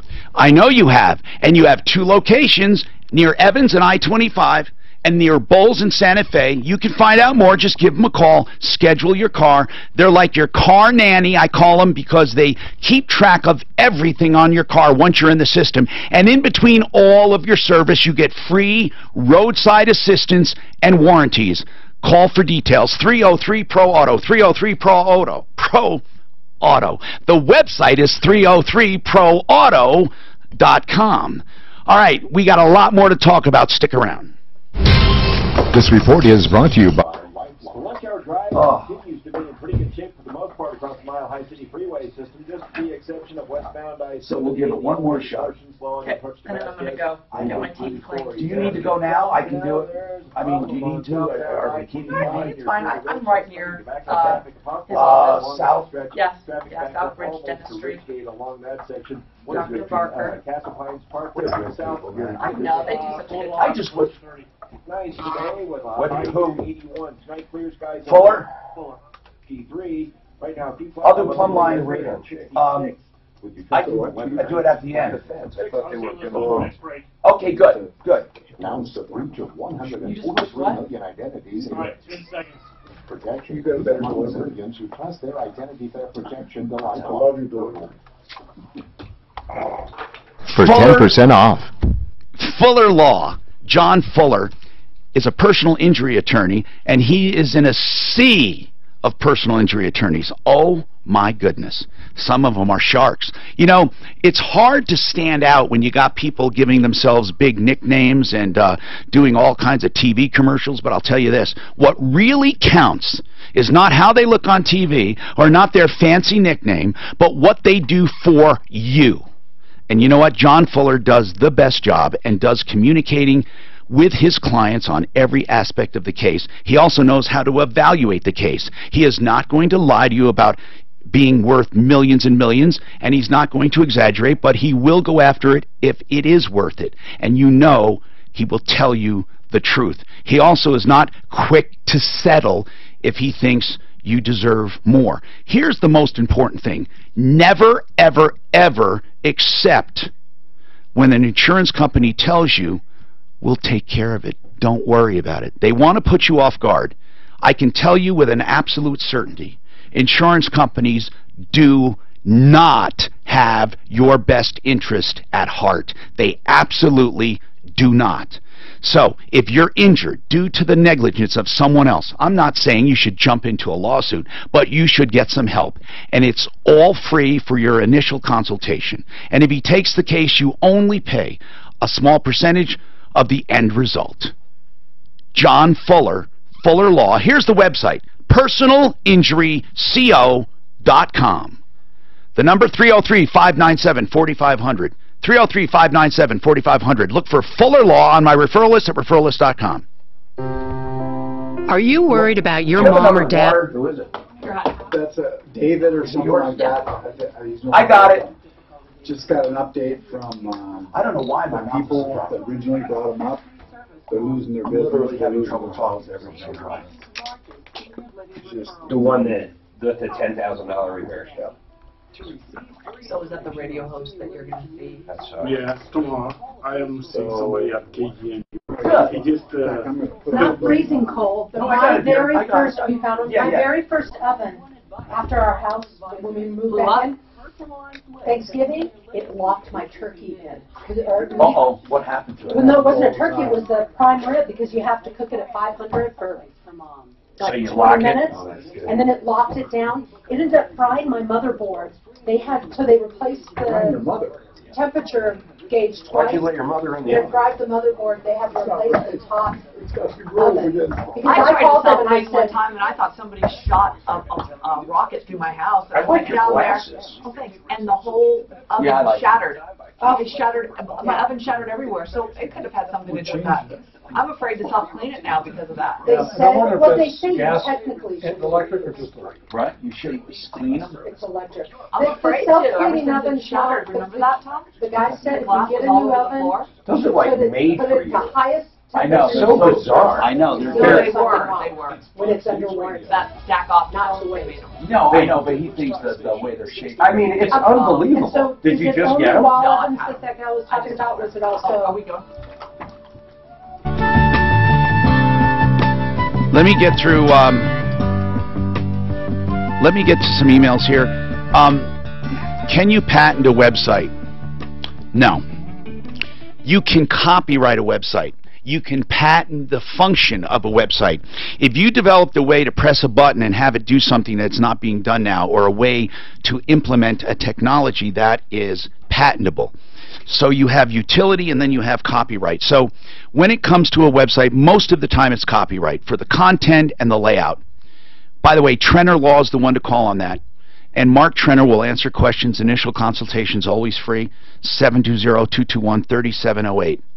Just look for Mark Trenner on the referral list at referrallist.com. Gary called yesterday, and this was really, really crazy. He was so upset with this guy that he said worked for him, Ron Williams. He said he was a complete and absolute ripoff. Ron Williams came on the phone and said, I never ripped this guy off. This guy has been harping on me for years. His wife has stage 4 cancer, and he's not dealing with it well, and he's looking for boogeymen, and he's losing money, and he's blaming everyone else. So, Gary, I don't know. You seem to have this vendetta, this mission to ruin Ron Williams. I don't know if it's correct or not. I'm not in the middle. I'm not taking his side, trust me. But at the same time, Gary, what you called about yesterday was so preposterous, saying that your administrative assistant was taking out cash deposits and giving them to him because you noticed there was cash missing, and she told you that. Well, I don't know. She could be keeping the cash. She said, oh, I gave it to Ron. So now you turn your attention to Ron. I don't know how you come up with the conclusion who's bad here. Now, what did you want to talk about today? You sent me some information. Were you hoping that I could digest this today and talk to you about it? Yeah, well, there's a number of things, yep. Okay, well, there are a number of accusations that you sent, you mean, against him. Okay, about Ron Allen Williams. There's a YouTube, and what do you hope to accomplish? Because even if Ron Williams is a scumbag, what can you prove he did to you? Nothing. The advice I had for you, Gary, was not that you are wrong or right. I wasn't siding with you, but what I'm saying is you can't prove one thing that has happened, and it's too long ago. You don't have documents. You don't have money trails. You don't have anything. And you're just wasting precious time you should be spending with your wife. No, I do have documents. I have withdrawal slips. Withdrawal slips that your secretary took the money, and she told you she gave it to him. What if she told you she gave it to Tom Martino? You going to come after me? I mean, Gary, that is not proof. That is not proof. That is proof that your secretary took the money. Gary, we're talking about, when you go to court, you don't go to court on a hunch. Do you really believe you could prove in a court of law that Ron Williams defrauded you? Yep, I have checks which were written to me, and he cashed it in his name or in his company's name. Okay, send them to me. Okay. They were written to you and he forged your name. He just wrote it, paid to the order of his company and not my company. Wait, you said they were checks made out to you?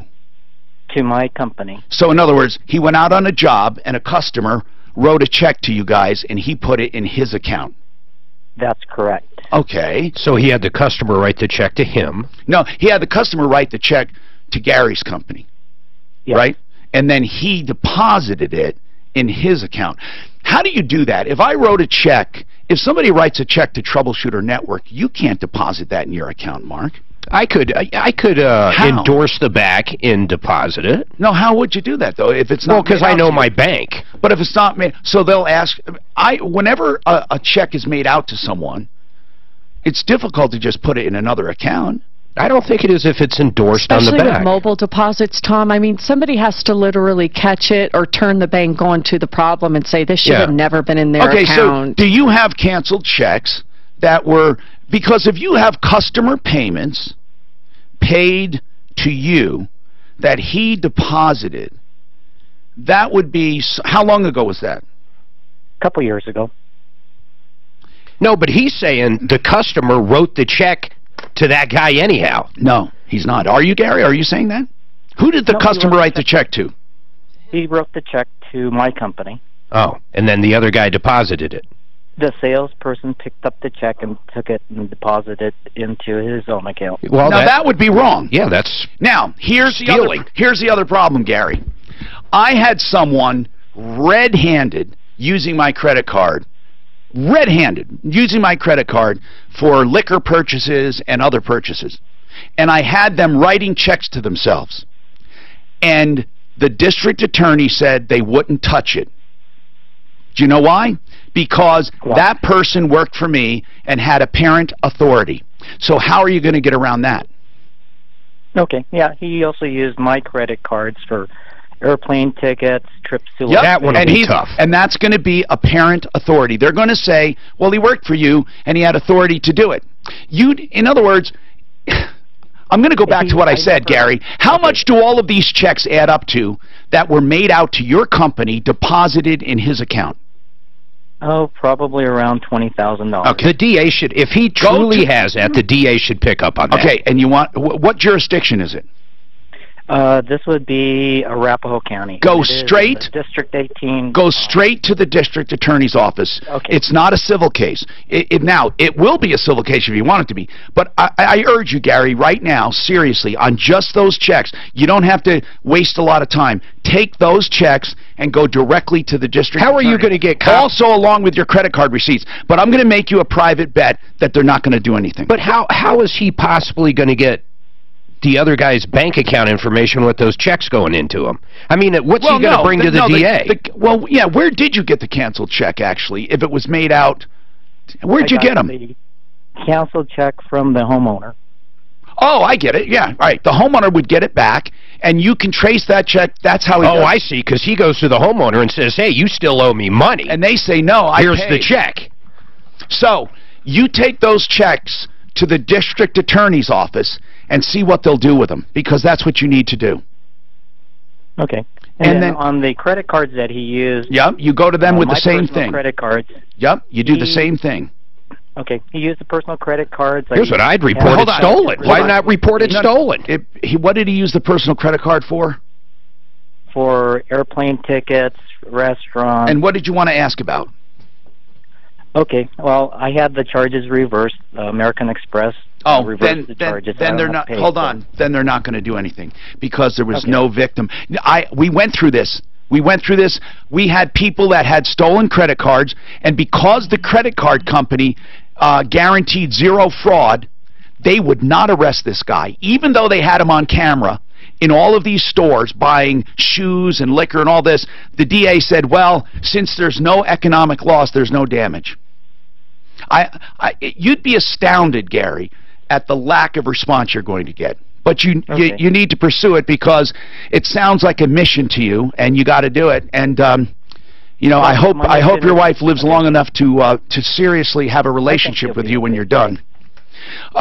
Rocky's Auto, 63rd and Federal. If you're looking for a used car, truck, SUV, or van, Rocky's is the place to go. 63rd and Federal, Monday through Saturday, 9 to 8.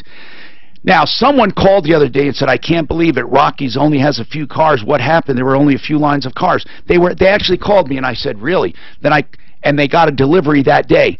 Don't go by one day. If you go one day and see that they don't have the car you're looking for, call them or visit them the day after, because they get several deliveries a week. They're going through cars that often. And I'm telling you, used car prices are going up everywhere except at Rocky's, and that's because of these floods.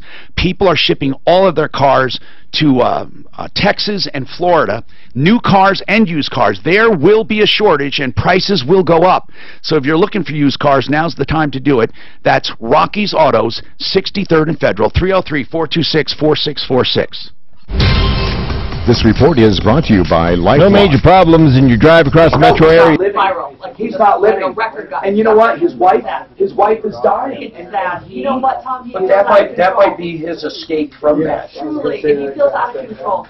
And this is his way of trying to get some control. It's taking the focus off. Tell Gary we'll follow this along. I really will look at all this stuff. Tell him we're going to do it. If those are true checks, he's got a hell of a... What's that? Starting to get 130 from that stretch, so good news there. The weather forecast, sunny and nice today with a high of 81. Right now, few clouds above and 66 in Denver. With your traffic and weather, I'm Pete Wagner. 50. K-How. Equifax recently announced a breach of 143 million identities. You know, retail stores are going to, I think the one's going to stay like Walmart, Sam's, Costco. Well, that's because Walmart, well, they own Sam's, they 30% off. Well, they cater to a certain... Plumline Services for plumbing, heating, cooling, electric, and drains. One of the few companies, when it comes to drains, they have their own division. So that means they don't hire a middleman and mark it up. Most other companies do. If you have a drain problem, they will fix it themselves, and you'll save money as a result. In fact, they have that 93 or free drain special.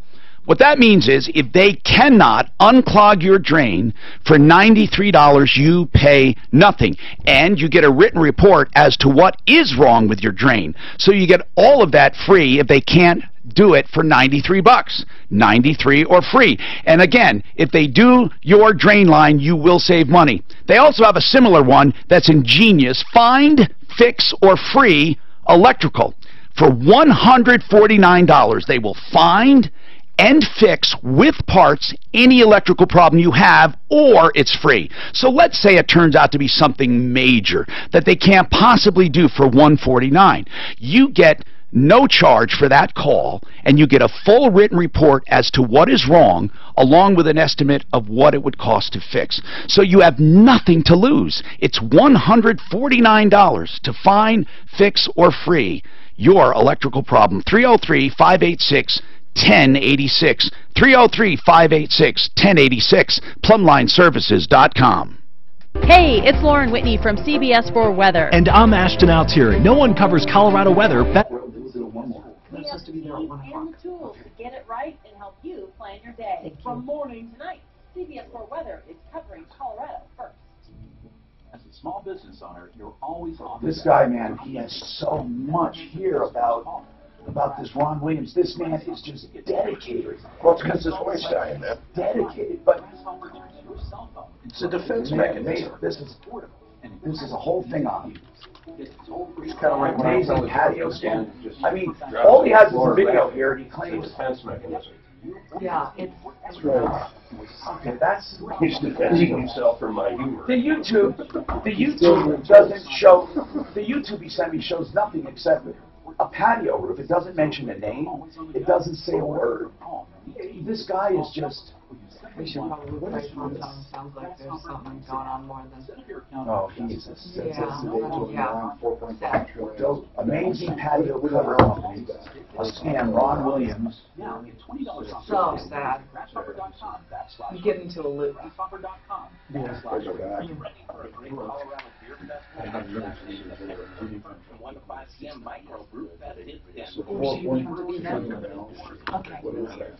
Okay, hold on. What is this check? Ginny Van Valkenburg sister is going to come off. It's a lot of money. I don't have 4 true. For me, it is. Your promises. This is the net result of Denver Station. 630 K-How. Because I have to do a couple things here.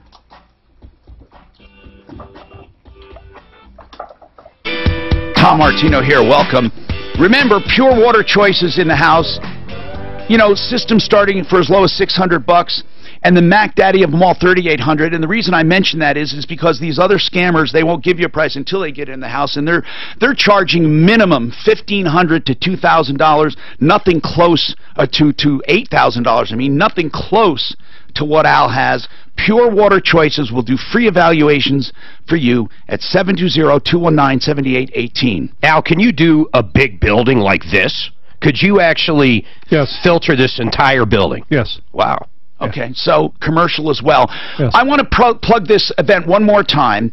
To sum it up, in 1997, two racists, white supremacists they call themselves, they're certainly not supreme, they murdered Omar Jah, who worked at the Hyatt downtown. They murdered him because... well, no, Nathan Thiel said he could just walk through town with his gun, and he saw a black guy and thought he shouldn't be where he was on a bus stop, and he killed him. You covered the story, and what was weird about this is Coloradans saw this story and felt so badly they started contributing money to the Hyatt, and the Hyatt collected like $250,000, and this was an incredible story of the outpouring of love. His best friend, Mohamedou Sisi, was contacted about what to do with this money. Well, since Omar had been sending his paycheck back home every month to help his village, Mohamedou said, well, let's help the village. I'm so proud of Mohamedou keeping it alive. Mohamedou, what are you doing next Thursday? So you're doing a yearly event in commemoration of this, and you're still raising money for the village. It has spread to other villages around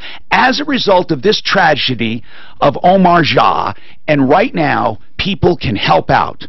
September 28th, we're going to have live music and great Senegalese food at the Posner Center for International Development. That's Posner Center for International Development.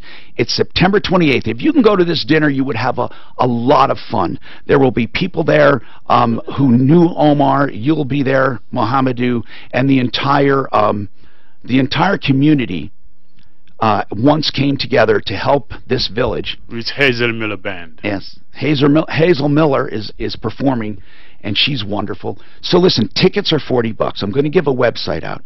When I give the website, you go to the link that says annual dinner. But if you can't make the dinner, I'm asking that you help Mohamedou and this organization collect money. What do you do with the money? We will go to Senegal in October and distribute school supply like we do every year now. How many children do you benefit? As of now, we have impacted more than 39,000 students. 39,000 students. And if you want to volunteer in some way, talk to Mohamedou or contact them through this website. Let's give the website. It is, right now listen, it's AHC. That stands for African Heritage Celebration. AHCchildren.com. AHCchildren.com. Thank you for being here, Mohamedou. Thank you, Stephanie Riggs. Appreciate it. And I'll see you at the event for sure. Andrew, what's going on in your life, Andrew? What's happening?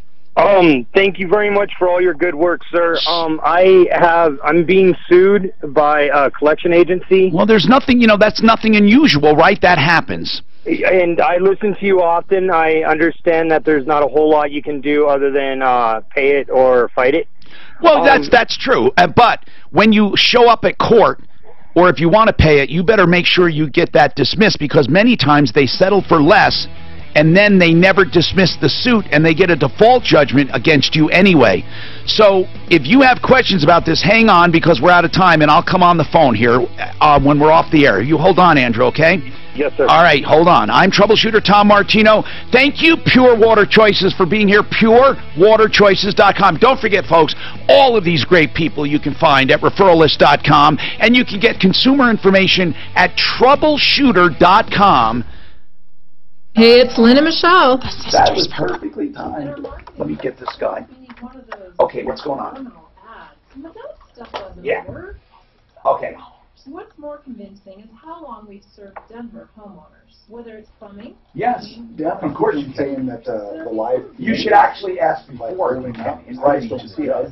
But if that they come, show up and say that you need to get representation. Even though you may not. That's one excuse. It could be her computer. I need legal representation. I didn't know how to find an attorney. If I had to guess, I'd say it's her.